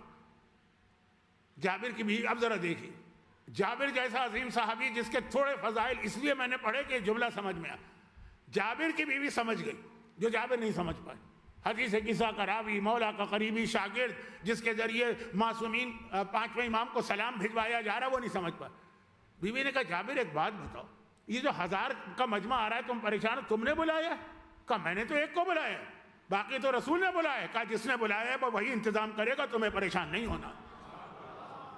دیکھیں بہت اہم یہ جملہ ہے، جس نے بلایا، تم نے تو نہیں بلایا نا، تم نے ایک کو بلایا، ایک کا کھانا تیار، جس نے بلایا وہ انتظام کرے گا۔ اور یہ جملہ جو ہے یہ پورا یہاں سے میرا موضوع بدل سکتا ہے اور بدلتا بھی ہے۔ یہ واقعہ میں عورتوں کی جو دانش مندی عقل مندی ہے اس کے لیے بھی بتاتا ہوں، اور ایک اور موضوع بھی بنتا، اور وہ یہ ہے کہ جب زمانے کے امام آئیں گے آپ کو زیادہ پریشان نہیں ہونا، کیونکہ ہم بن بلائے نہیں جائیں گے، صبح اعلان ہوگا ہمیں بلایا جائے گا تو جائیں گے، جب وہ بلا وہ رہے ہیں تو انتظام بھی وہی کریں گے۔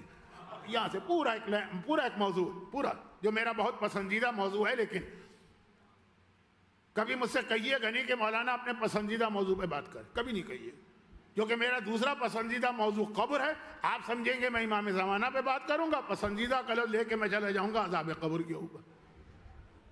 آپ تو کچھ اور سننا چاہ رہے ہیں، وہ سانپ آ جائیں گے، بچھو آ جائیں گے، آگ آ جائے گی، وہ کوڑے آ جائیں گے۔ تو خیر خلاصہ یہ ہے کہ بیوی نے کہا کہ پریشان نہ ہو، جس نے بلایا ہے وہ انتظام کرے گا۔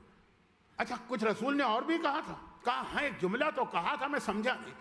انہوں نے کہا تھا کہ بیوی سے کہہ دینا کہ نہ وہ چولہے سے وہ سالن اور پتیلی اتارے، نہ تندور میں سے روٹی نکالے، کہ بس مطمئن ہو جاؤ۔ اور آ گئے رسول، کون سا میلوں چلنا ہے، جابر کے ساتھ ہی چلے تھے، ذرا تیز دوڑ کے آگے، پورا مجمع آگے۔ پیغمبر گھر میں داخل ہوئے، صحن میں انتظام کیا، جابر کا بہت بڑا باغ تھا، بہت بڑا، سب کو بٹھا دیا۔ یا رسول اللہ یہ میں نے آپ کے لیے یہاں پہ کرسی لگائی ہے یا گاؤ تکیا رکھا ہے؟ نہیں۔ پیغمبر نے کہا نہیں، مجھے اپنے کچن میں لے جاؤ، کچن میں لے جاؤ۔ جابر حیران، میں نے تو اتنی اسپیشل وی آئی پی جگہ پیغمبر کے لیے رکھی، کچن پیغمبر کے۔ جابر کی بیوی تھی، کہنے کی ضرورت نہیں، پورے حجاب کے ساتھ تھیں، اور وہ وہاں بیٹھی ہوئی، پیغمبر نے کہا ہٹ جاؤ ایک طرف۔ اور اس کے بعد پیغمبر گئے وہاں جہاں پتیلی تھی، اب بہت بڑا کچن تو تھا نہیں، ایک طرف پتیلی ایک طرف تندور۔ جابر سے کہا برتن لے کر۔ اب یہ بھی میں تفصیل بتاتا ہوں جابر کے گھر میں اتنے برتن کیسے تھے۔ میں نے کہا نا میں بہت شارٹ کر رہا ہوں، آپ حضرات کی دلچسپی دیکھ کے لگ رہا ہے واقعہ اچھا واقعہ ہے، کبھی اور تفصیل سے بڑھوں گا، ابھی تو خلاصہ سن لیجیے۔ برتن لے کر جابر برتن لے کے آ رہے ہیں۔ جابر کے گھر میں سرونگ ڈشز بہت ساری۔ عربوں کا طریقہ آج بھی یہ ہے، پہلے تو تھا ہی تھا، لہم مندی آپ دیکھتے ہوں گے نا، وہ ایک ڈش میں 10 آدمی بیٹھتے ہیں، 15 بیٹھتے ہیں۔ ہمارے یہاں بھی انڈیا پاکستان میں یہ طریقہ رہا۔ جابر برتن لا رہے ہیں، پیغمبر وہ پتیلی میں سے سالن اور گوشت نکال رہے ہیں، خالی سالن نہیں، بوٹیاں بھی۔ عرب تو گوشت بہت کھاتے ہیں، بوٹیاں ہی بوٹیاں ان کو چاہیے۔ ہمارے یہاں بھی لوگ ہر موقع پہ نہیں کھاتے ہیں، لیکن کسی مرنے والے کے سوئم اور چیلم کا کھانا ہونا تو ان کو بوٹیاں چاہیے۔ اور اگر بوٹیاں کم ہو تو کہتے مولانا یہ بڑا نالائق بیٹا ہے، لگتا ہے باپ سے محبت نہیں۔ بھئی آپ کو کیسے پتا؟ کہ دیکھیے اس نے ایسے ہی بریانی پکائی ہے، بوٹیاں ہی نظر نہیں آ رہی۔ اب ان بوٹیوں پر فیصلہ ہوتا ہے کہ یہ بیٹا باپ سے محبت کر رہا ہے کہ نہیں، اس پہ فیصلہ نہیں ہوتا کہ یہ باپ کی قضا نمازیں پڑھوا رہا ہے، باپ کے قضا روزے رکھوا رہا ہے، باپ کا خمس ادا کر رہا ہے، باپ کا نہیں، وہ فیصلہ نہیں ہوتا۔ ہمارے حصے میں کتنی بوٹیاں آ رہی. خیر, تو عرب ایسے گوشت بہت کھاتے ہیں اور آج بھی. تو اب پیغمبر, اب بکری کا بچہ 5 6 10 بوٹیاں, اب پیغمبر نکال رہے ہیں پورا وہ سرونگ جو ہے 10 آدمیوں کا, وہ جو سینی تھی وہ بھر گئی اس کے اندر وہ ڈش. پیغمبر نے کہا لے جاؤ جہاں پھر دوسری لاؤ. اب یہاں پر ڈشیں آ رہی ہیں 10 آدمیوں کے لیے, 100 بوٹیاں ہیں. اس چھوٹی سی دیگچی میں سے بوٹیاں نکلتی چلی آ رہی ہیں, سلسلہ رک ہی نہیں رہا. اور پیغمبر ہاتھ بڑھاتے ہیں تندور سے روٹی نکالتے, 2 روٹیاں لگی تھی, 200 تو جابر نے گن لی. جہاں 2 روٹیاں لگی تھی وہاں 200 تو گنی جابر نے کہ پیغمبر 2 کر کے نکال رہے ہیں اور روٹیوں پہ روٹیاں جا رہی ہیں. اب وہ اتنی سی پتیلی جہاں 10 بوٹیاں ہونی چاہیے 500 بوٹیاں تو نکلی آئیں. فی الحال کا لفظ سنیے گا. اور جہاں 2 روٹیاں لگائی گئی تھی, جابر کی بیوی نے تو جو اپنے سامنے ہی گوندا تھا نا, پتہ ہے 2 روٹیاں وہ لگائیں, 200 سے زیادہ تو نکل آئیں. پر جابر نے آ کے کہا یا رسول اللہ سب کے پاس کھانا پہنچ گیا, لوگوں نے پیٹ بھر کے کھا لیا.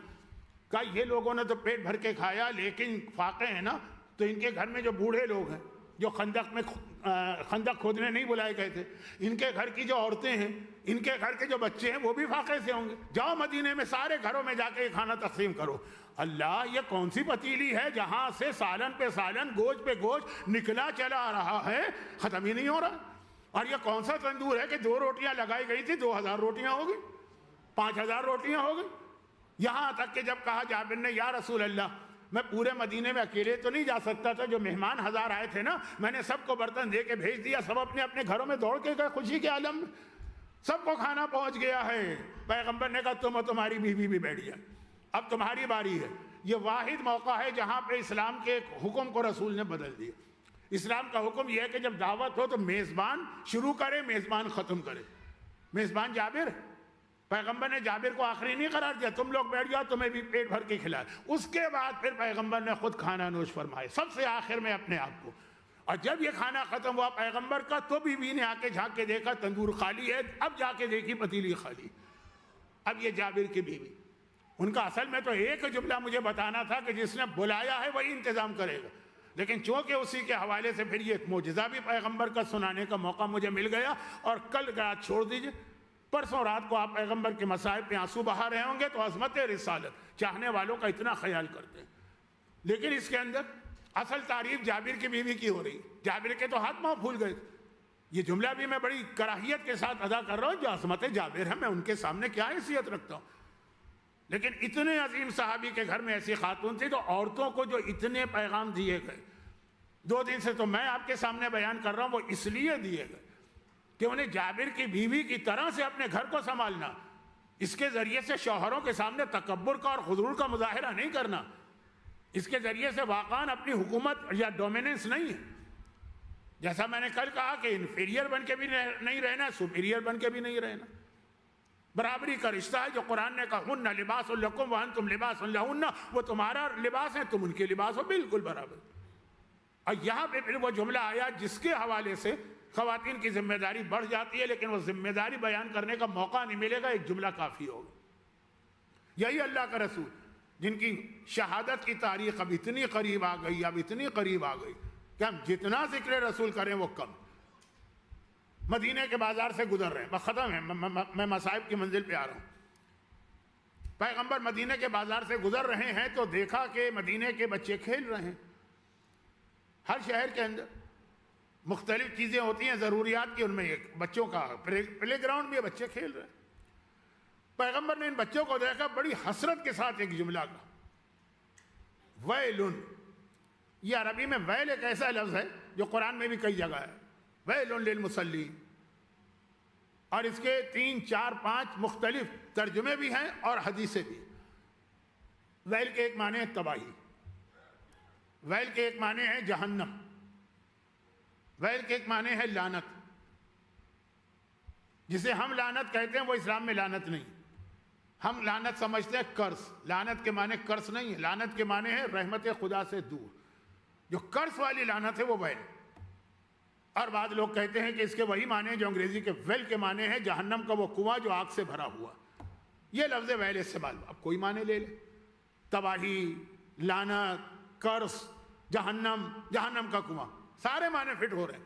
پیغمبر نے بچوں کو دیکھ کے کہا ویلن, اولاد آخری زمان، افسوس اس تباہی پر جو آخری زمانے کے بچوں پہ آنے والی۔ اب یہ حدیث ہمارے اور آپ کے لیے بنی۔ کوئی باپ کوئی ماں اپنے بچوں کو تباہ کرے؟ ہاں، جملہ پورا نہیں پڑا۔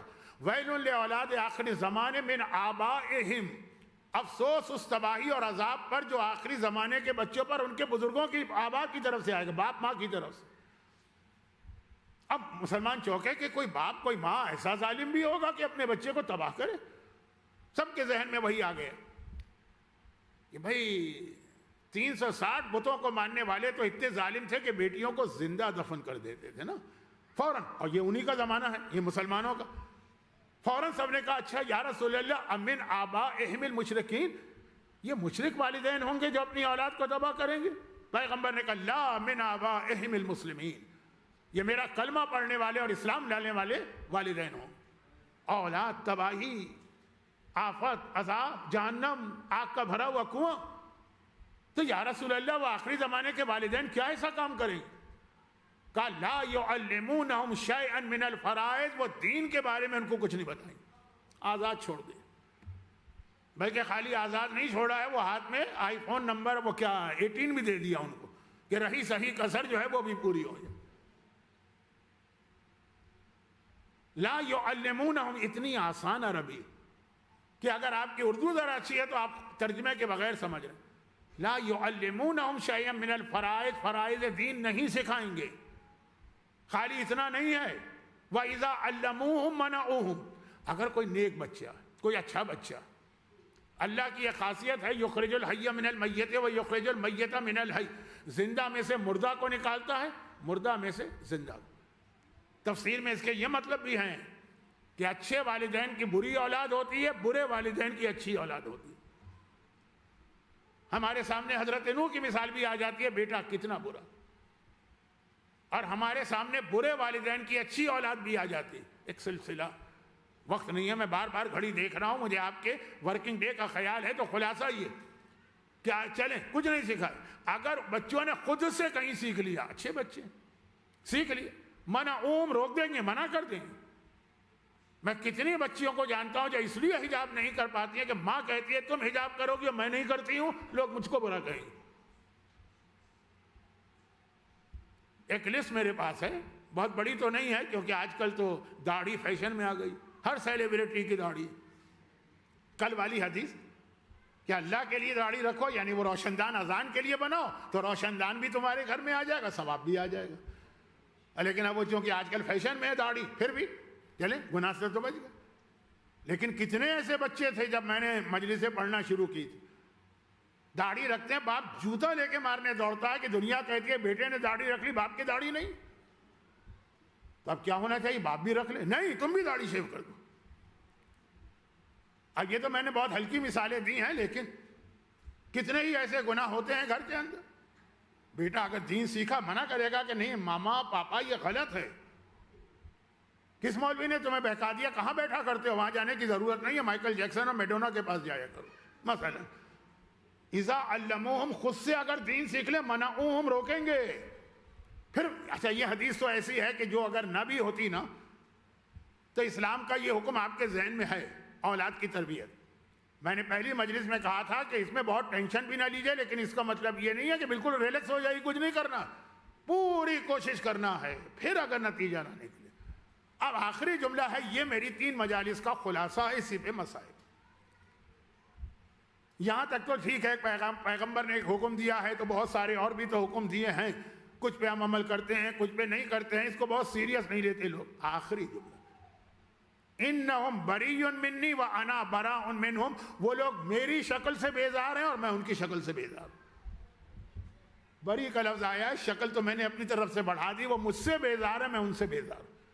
وہ مجھ سے بیزار ہیں یہاں تک تو قابل برداشت ہے، میں ان سے بیزار ہوں۔ رحمت للعالمین، جس کے دروازے پہ آنے کا حکم قرآن کی اس آیت میں دیا گیا، جو میری 3 دن کی مجالس کا عنوان تھی کہ جاؤ، اب وہ کہہ رہا ہے جاؤ تو چھوڑو، میں بیزار ہوں تم سے، تیار ہی نہیں ہو کہ تم میرے پاس آؤ۔ اور یہاں پہ پھر جو عورت کو 2 دن میں نے فضیلتوں والی حدیث سنائی، تو جس کی فضیلتیں زیادہ ہیں اس کی ذمہ داری بھی زیادہ۔ یہ ہو ہی نہیں سکتا کہ کسی کو اسٹیٹس ہائی ملے اور ذمہ داری اس کی کوئی نہ ہو. یہ ڈکٹیٹرز کے یہاں تو ہو سکتا ہے لیکن کسی بھی صاحب عقل کے پاس نہیں. تو جب عورت کی اتنی فضیلتیں 2 دن آئیں تو اس لیے کہ ذمہ داری اس کی زیادہ, باپ اور ماں دونوں کی ذمہ داری ہے, لیکن اسلامی جو سسٹم ہے اس میں ماں کی ذمہ داری اولاد کے لیے زیادہ. ذمہ داری ہی زیادہ نہیں ہے, اللہ نے رشتہ ایسا بنایا کہ باپ اپنی اولاد کو ایسا دیندار نہیں بنا سکتا جیسی ماں بنا سکتی, اور باپ اپنی اولاد کو ایسا بے دین نہیں بنا سکتا جیسی ماں بنا سکتی. بہت مشہور مصرع ہے نا پیام آدمی کا, باپ کے خون کی تاثیر بدل دیتی, باپ اس کے خون کی تاثیر بدل دیتی ہے ماں. تو اس لیے زیادہ ذمہ داری. 2 مثالیں ہمارے پاس ہیں, دونوں میں نام سملر. اسما, عرب میں بہت کامن نام ہے اسما, خاندان اہل بیت میں بھی یہ نام آیا. یہ 2 ماؤں کا نام, ایک ماں انتہائی مومنہ تھی اور ایک ماں انتہائی دشمن اہل بیت تھی. جو ماں انتہائی مومنہ تھی اس کا شوہر دشمن اہل بیت تھا. ماں مومنہ ہے, شوہر دشمن ہے. اس شوہر کا بیٹا پیدا ہوا, ماں چونکہ مومنہ تھی اس نے اس کو ایسا بنا دیا کہ مولا نے کہا کہ محمد ابن ابی بکر بیٹا ابو بکر کا ہے لیکن میرا تیسرا حسین ہے. محمد ابن ابی بکر کے لیے مولا کا جملہ. ہم حضرت عباس کے لیے سنتے ہیں کہ شہزادی نے کہا میرا بیٹا ہے, لیکن وہ کسی حدیث میں نہیں ہے, وہ شہزادی نے پیغام خواب میں دیے ہیں لوگوں کو, علماء کو, بڑے بڑے. میں تو مانتا بھی ہوں, یقین بھی رکھتا ہوں, لیکن محمد ابن ابی بکر کو مولا نے کہا یہ میرا تیسرا بیٹا. کون؟ ابو بکر کا بیٹا محمد ابن ابی بکر. کیوں؟ ماں ان کی اسما بنت امیس تھی, بہترین ماں, جو پہلے جعفر طیار کی زوجہ تھی, پھر بیوہ ہونے کے بعد یہ شادی ہوئی, جب ان کا انتقال ہوا تو پھر آخری شادی مولا سے ہوئی. ایک دوسری اسما دیکھی, زبیر. طلحہ و زبیر کے حوالے سے نام سنیے گا, وقت بہت ہو گیا. طلحہ و زبیر. زبیر انتہائی محب اہل بیت تھے اور خاندان اہل بیت کے فرسٹ کزن ہے نا, پیغمبر کی پھوپھی جناب صفیہ کے بیٹے ہیں, پھوپھی زاد بھائی. جنت البقیع میں جہاں ام البنین کی قبر ہے اس کے بالکل برابر تو جناب صفیہ کی قبر ہے. صفیہ, عاتقہ, ام البنین تینوں ایک جگہ تھا. ان کے بیٹے, پھوپھی کے بیٹے, فرسٹ کزن ہیں. اور خالی ایسا نہیں ہے کہ فرسٹ کزن ہے جو آپ کہیں گے ابو لہب بھی چچا تھا, نہیں, پہلے دن سے رسول کے ساتھ دل و جان سے. جب شہزادی پہ مظالم کیے گئے مولا کے بالکل ابتدائی زمانے میں, زبیر سے جو تلوار نکال کے فاطمہ کے دفاع میں میدان میں نکلے, شہزادی کے دفاع, جو مولا نے تلوار نہیں نکالی. لیکن بعد میں اتنا مولا کے خلاف ہوئے کہ طلحہ کے ساتھ مل کے جنگ جمل میں لڑنے آئے تھے مولا سے. کیوں؟ یہ زبیر اتنا چینج کیسے آ گیا؟ ان کی ماں کی وجہ سے. ان کی جو ماں تھی وہ تھی اسما, دوسری اسما, نام سیم ہے. یہ حضرت عائشہ کی بڑی بہن, یعنی حضرت ابو بکر کی بڑی بیٹی. 2 بیٹیاں تھیں, بڑی کا نام اسما تھا جن کی شادی عوام سے ہوئی تھی, زبیر ابن عوام, اور دوسرے کی شادی رسول خدا سے ہوئی. تو بہرحال ابو بکر کی بیٹی ہوں, حضرت عائشہ کی بہن ہو, کیسی ہوں گی مزاج؟ چنانچہ انہوں نے اس طرح سے اپنے شوہر کو بدلا, اور پھر ان کا بیٹا پیدا ہوا عبداللہ ابن زبیر. اسما کی شادی زبیر سے ہوئی تھی, بیٹا پیدا ہوا عبداللہ ابن زبیر, جس نے کربلا کے واقعے سے پورا سیاسی فائدہ اٹھایا. اسما ایک نام ہے, لیکن ایک نام دشمن اہل بیت ماں کا ہے, تو اس نے اپنے شوہر کو جو محب اہل بیت سے چینج کیا اور اپنی اولاد کو حسین کا سر سے پیر تک دشمن بنایا. اور ایک ماں اسما بنت امیس, نام وہی ہے لیکن محب اہل بیت ہے, تو ایسا بیٹا دنیا میں آیا ان کی تربیت کے نتیجے میں کہ محمد ابن ابی بکر مولا نے بیٹا قرار دیا. یہ عورت کا رول. ویسے یوں سننے میں تو کیا ہے کہ باپ ماں دونوں برابر, اولاد سے دونوں کا رشتہ برابر ہے, دونوں کا رول برابر ہو, نہیں, ماں کا زیادہ. تو جو عورت کو اتنا صاحب عقل اور صاحب فضیلت بتایا کیونکہ اس کی ذمہ داری زیادہ. ذمہ داری زیادہ ہے تب فضیلت زیادہ ملے گی, یا الٹا کر لیں, فضیلت زیادہ ہے تو تمہاری ذمہ داری زیادہ. کائنات میں سب سے بڑی فضیلت اگر حسین کی ہے تو سب سے بڑی ذمہ داری بھی حسین کی ہے. توہین والا جملہ نہ بنے, یہ کلپ جو کاٹ کاٹ کے لوگ سنتے اور سناتے ہیں. خود حسین کہتے ہیں کہ نانا کے دین کو بچانا اس وقت میری ذمہ داری. آقا حسین خالی آپ کوئی تھوڑی اس وقت ہیں, سینکڑوں مسلمان, کوئی اور یہ کام کیوں نہیں کرتا؟ کہا نہیں, جب فضیلت سب سے زیادہ میری تو فریضہ بھی سب سے زیادہ میرا.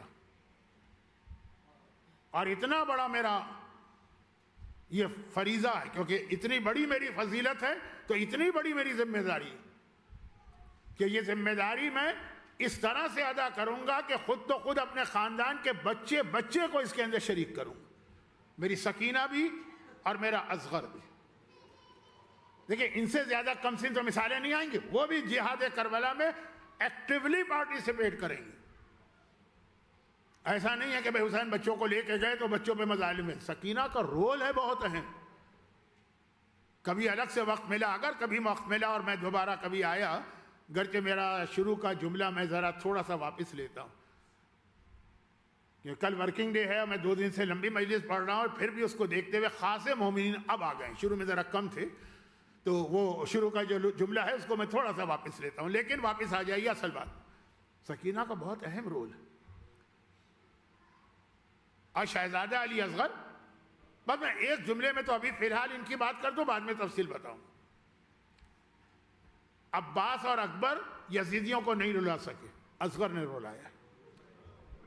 زینب و سجاد کے خطبات اور مظلومیت یزیدیوں کو نہیں رلا سکی، مذاق اڑاتے تھے، سکینہ کے ماتم نے ان کو رلایا۔ وہ خالی ایک جملہ کافی ہے کہ جو کوفیوں کو میدان کربلا میں رلا دے، جو شامیوں کو زندان شام سے رلا دے، وہ جہاد ہے، وہ باقاعدہ پراپر جہاد کیا۔ اور چونکہ اب اس وقت حسین قافلہ زینب کو دے کے گئے تھے، بلکہ جو جملہ میں نے کل کہا تھا، زینب زندہ ہی اس جملے سے ہوئی تھی کہ میرا جہاد تمہیں مکمل کرنا۔ تو جب زینب نے یہ جہاد مکمل کر لیا تو اب زینب کو واپس آنا ہے، اور واپس آنے کے بعد رپورٹ بھی دینا ہے کہ یہ جہاد مکمل ہوا، میرے بھیا کا جہاد تھا جو میں نے مکمل کیا۔ واپس کہاں آنا ہے؟ اپنے وطن آنا ہے۔ رپورٹ کسے دینا ہے؟ نانا رسول خدا کو دینا ہے جو دین لے کر آئے۔ چنانچہ قافلہ 3 دن کے عزاداری کے بعد کربلا سے اب چلا، اب مدینے جانا۔ لیکن ہائے، ادھر مدینے کی دیواریں نظر آئیں۔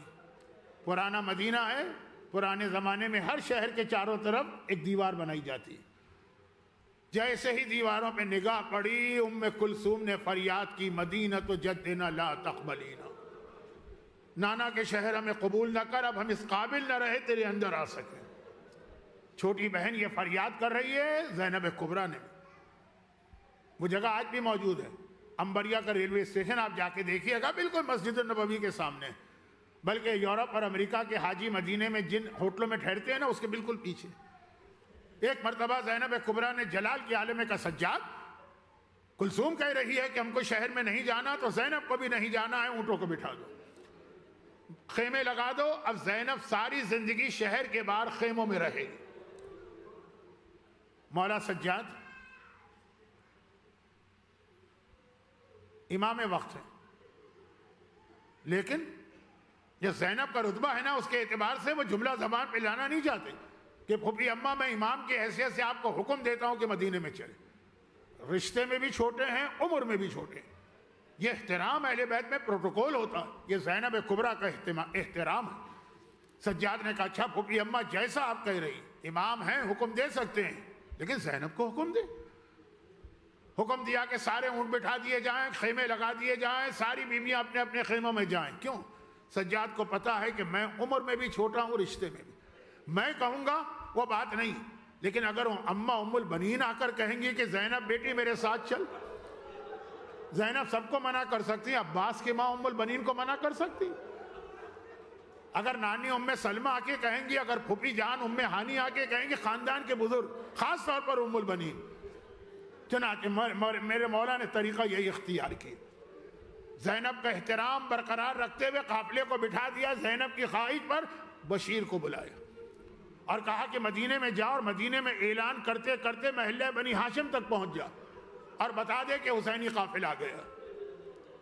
بشیر نے کہا مولا لیکن یہ خبر بہت بڑی خبر ہے، بہت بڑی خبر ہے، حسین کا قافلہ آ گیا، حسین مارے گئے تو لوگ یقین نہیں کریں گے، تو میں کیسے یقین دلاؤں؟ کہا ایک ہی طریقہ، میرے چچا عباس کا علم ہاتھ میں لے کے جا، جب تیرے ہاتھ میں عباس کا علم ہوگا دنیا سمجھ جائے گی۔ بشیر عباس کا علم لے کے مدینے میں داخل ہوا۔ آپ میں سے جو مدینے گئے ہیں وہ میرا جملہ فوراً سمجھ جائیں گے، باقیوں کا سمجھاتا ہوں۔ یہ قافلہ آ کے رکا تھا مسجد کے ویسٹ میں، اور محلہ بنی ہاشم ہے مسجد کے ایسٹ میں. تو بشیر کو پورا مدینہ کراس کرنا. کہہ رہا ہے کہ میں علم لے کے چلا، اعلان کرتے ہوئے چلا. ایک جگہ میں نے دیکھا کچھ نوجوان بیٹھے ہوئے باتیں کر رہے ہیں، شام کا وقت ہوگا یا صبح کا ہوگا، نوجوان باتیں کر رہے ہیں. میں نے اعلان کیا اور توجہ دینے لگے. دوبارہ میں نے دہرایا، ایک دوسرے سے کہنے لگے ذرا جلدی چلو، بہت دن ہو گئے، ہمارا دوست علی اکبر بھی آ گیا ہوگا. علی اکبر کو یاد کیا جا رہا ہے. بشیر کیا کہیں؟ بشیر کو حکم یہی ہے کہ تمہیں خالی اعلان کرنا ہے، تفصیل نہیں بتانا. یہاں تک کہ محلہ بنی ہاشم کے درمیان میں علم لے کے کھڑا ہوا. اے بنی ہاشم والو، حسینی قافلہ آ گیا. بھئی یہ جملہ کہنا تھا کہ دروازہ کھلا، چھوٹی سی بچی سر پہ پورا عبا ہے، حجاب ہے، وہ دروازے پہ آ کے کھڑی ہوئی. میرا اعلان دوبارہ سنا. جب تیسری بار میں نے کہا تو بچی نے مکان کے اندر منہ کر کے کہا چچا محمد حنفیہ ذرا جلدی سے لے چلے، میرا بابا آ چکا ہے. بشیر کہتا ہے میں سمجھ گیا یہ حسین کی علیلہ اور مریضہ بیٹی فاطمہ صغریٰ. لیکن وہ مجھ سے تو کچھ نہیں کہہ رہی تھی نا، چچا سے کہہ رہی. مگر میں ابھی اعلان کر رہا ہوں. تیسری بار اعلان کیا، ایسا لگا کوئی میرا گھٹنا پکڑ چکا ہے اور گھٹنے کو ہلا رہا. یہ کون ہے؟ میں نے دیکھا ایک چھوٹا بچہ جو میرے گھٹنے کے برابر. میں نے کہا کہ کیا بات ہے؟ کہا ایک بات تو بتا، میرے بابا کا علم تیرے ہاتھ میں کیسے آ گیا؟ میرا بابا کہاں چلا گیا؟ میں سمجھ گیا یہ عباس کا یتیم ہے. اب میں کیا اس کو جواب دوں؟ میں نے کہا کہ میاں صاحبزادے سارا خاندان جا رہا ہے، تم بھی چلو، پتہ چل جائے گا. اب ایک عجیب قافلہ یہاں سے نکلا. وہ قافلہ کربلا سے مدینے کے باہر آ کے رکا ہے، یہ مدینے سے قافلہ وہاں جا رہا ہے. آگے آگے بڑا بھائی، ان بہنوں کا بڑا بھائی حسین کا چھوٹا بھائی محمد حنفیہ ہیں، اور ساتھ میں خاندان کی بزرگ خواتین ہیں. ام سلمہ سے چلا نہیں جا رہا ہے، پیغمبر کی بیوی ہے، لیکن میرا حسین آیا ہے، میرا لال آیا ہے. ام سلمہ اس بڑھاپے کے عالم میں لڑکھڑاتی بھی چل رہی ہیں. ام البنین میرا آقا آیا ہے، ام ہانی علی کی بڑی بہن زینب کی پھوپھی. یہ قافلہ چلا اور ابھی قریب پہنچا. محمد حنفیہ کی نگاہ پڑی. ایک مرتبہ کہا میرا بھائی مارا گیا ہے، میرا بھائی مارا گیا، میرا گھرانہ لٹ گیا ہے. لوگوں نے پوچھا ابھی تو آپ گئے بھی نہیں، کیسے پتا؟ کہا دیکھتے نہیں، جب یہ قافلہ گیا تھا سارے علم سبز تھے، اب سارے کالے علم نظر آ رہے ہیں.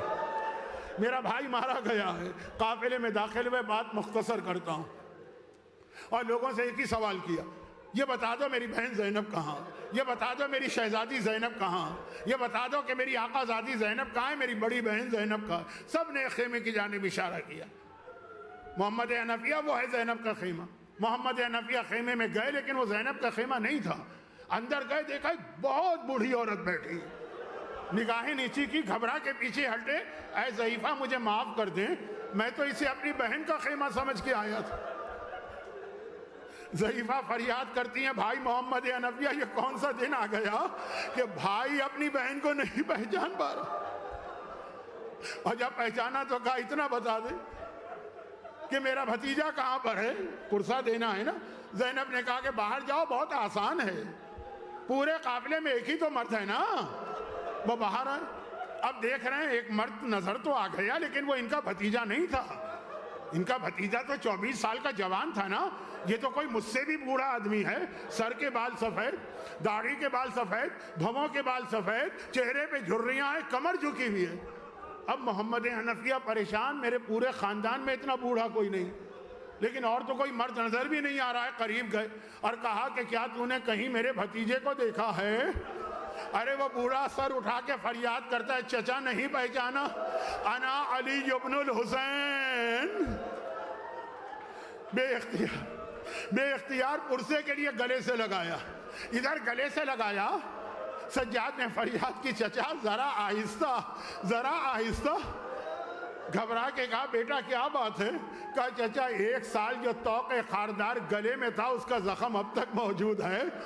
آپ نے گلے میں زور سے لپٹایا، وہ زخم تکلیف دے رہا ہے.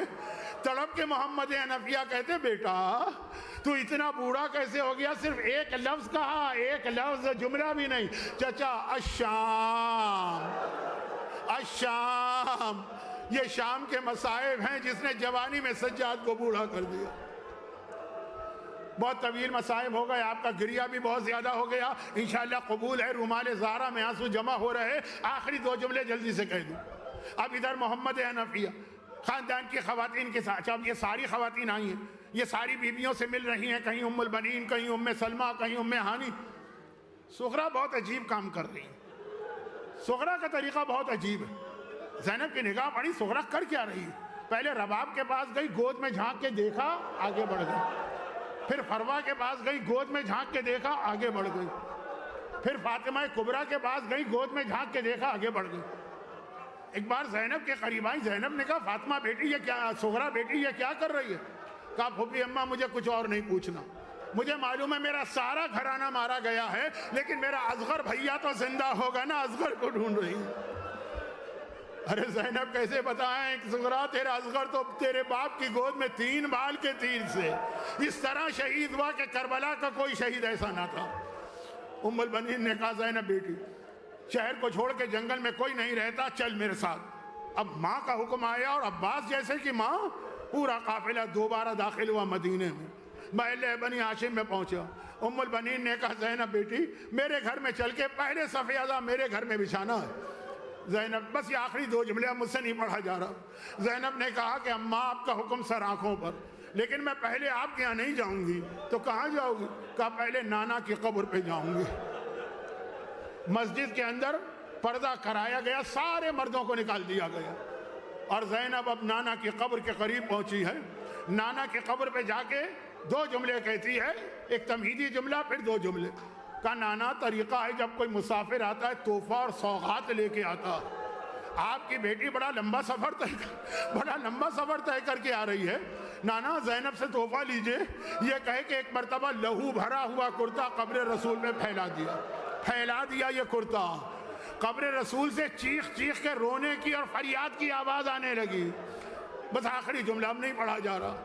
زینب نے کہا کہ نانا یہ پہلا تحفہ دیکھ کے ہی تو رونے لگا؟ کاش میرے لیے ممکن ہوتا، ممکن تو نہیں ہے، کاش ممکن ہوتا تو اپنی کمر دکھاتی جو کوفے سے شام تک کوڑے کھاتے کھاتے، زینب کی کمر کوڑے کھاتے کھاتے سیاہ پڑ گئی ہے، یہ تیری بیٹی دوسرا تحفہ لے گئی۔ الا ولعنت اللہ علی اعدائہم وظالمیہم وقاتلیہم اجمعین۔ پروردگارہ صاحبان ایمان ان مومنات کے اس گریے کا واسطہ، ہمارے ان آنسوؤں کو رومال زہرا میں جمع کر کے ہماری شفاعت کا ذریعہ بنا۔ اس گریے کا واسطہ غم حسین تو ہمیں مرتے دم تک، مرنے کے بھی بعد، قیامت میں بھی بلکہ جنت میں بھی عطا فرما، مگر غم حسین کے سوا ان مومنین اور مومنات کو جو اتنا گریہ کر رہے ہیں، ان کے گھروں کو، ان کے گھر والوں کو، ان کی اولادوں کو ہر مصیبت و پریشانی سے محفوظ فرما، دنیا بھر کے صاحبان ایمان کی حفاظت فرما۔ خداوندہ ہمارے خصوصاً جو مجلس میں لوگ موجود ہیں اور جنہوں نے یہ مجالس کے اسپانسر میں حصہ لیا، ان کے خاندان کے مرحومین کی مغفرت فرما، بیماروں کو شفا کاملہ عطا فرما، اور بیمار اسلام کی شفا یابی کے لیے اپنی آخری حجت وارث معصومین فرزند زہرا امام زمانہ کے ظہور میں تعجیل فرما۔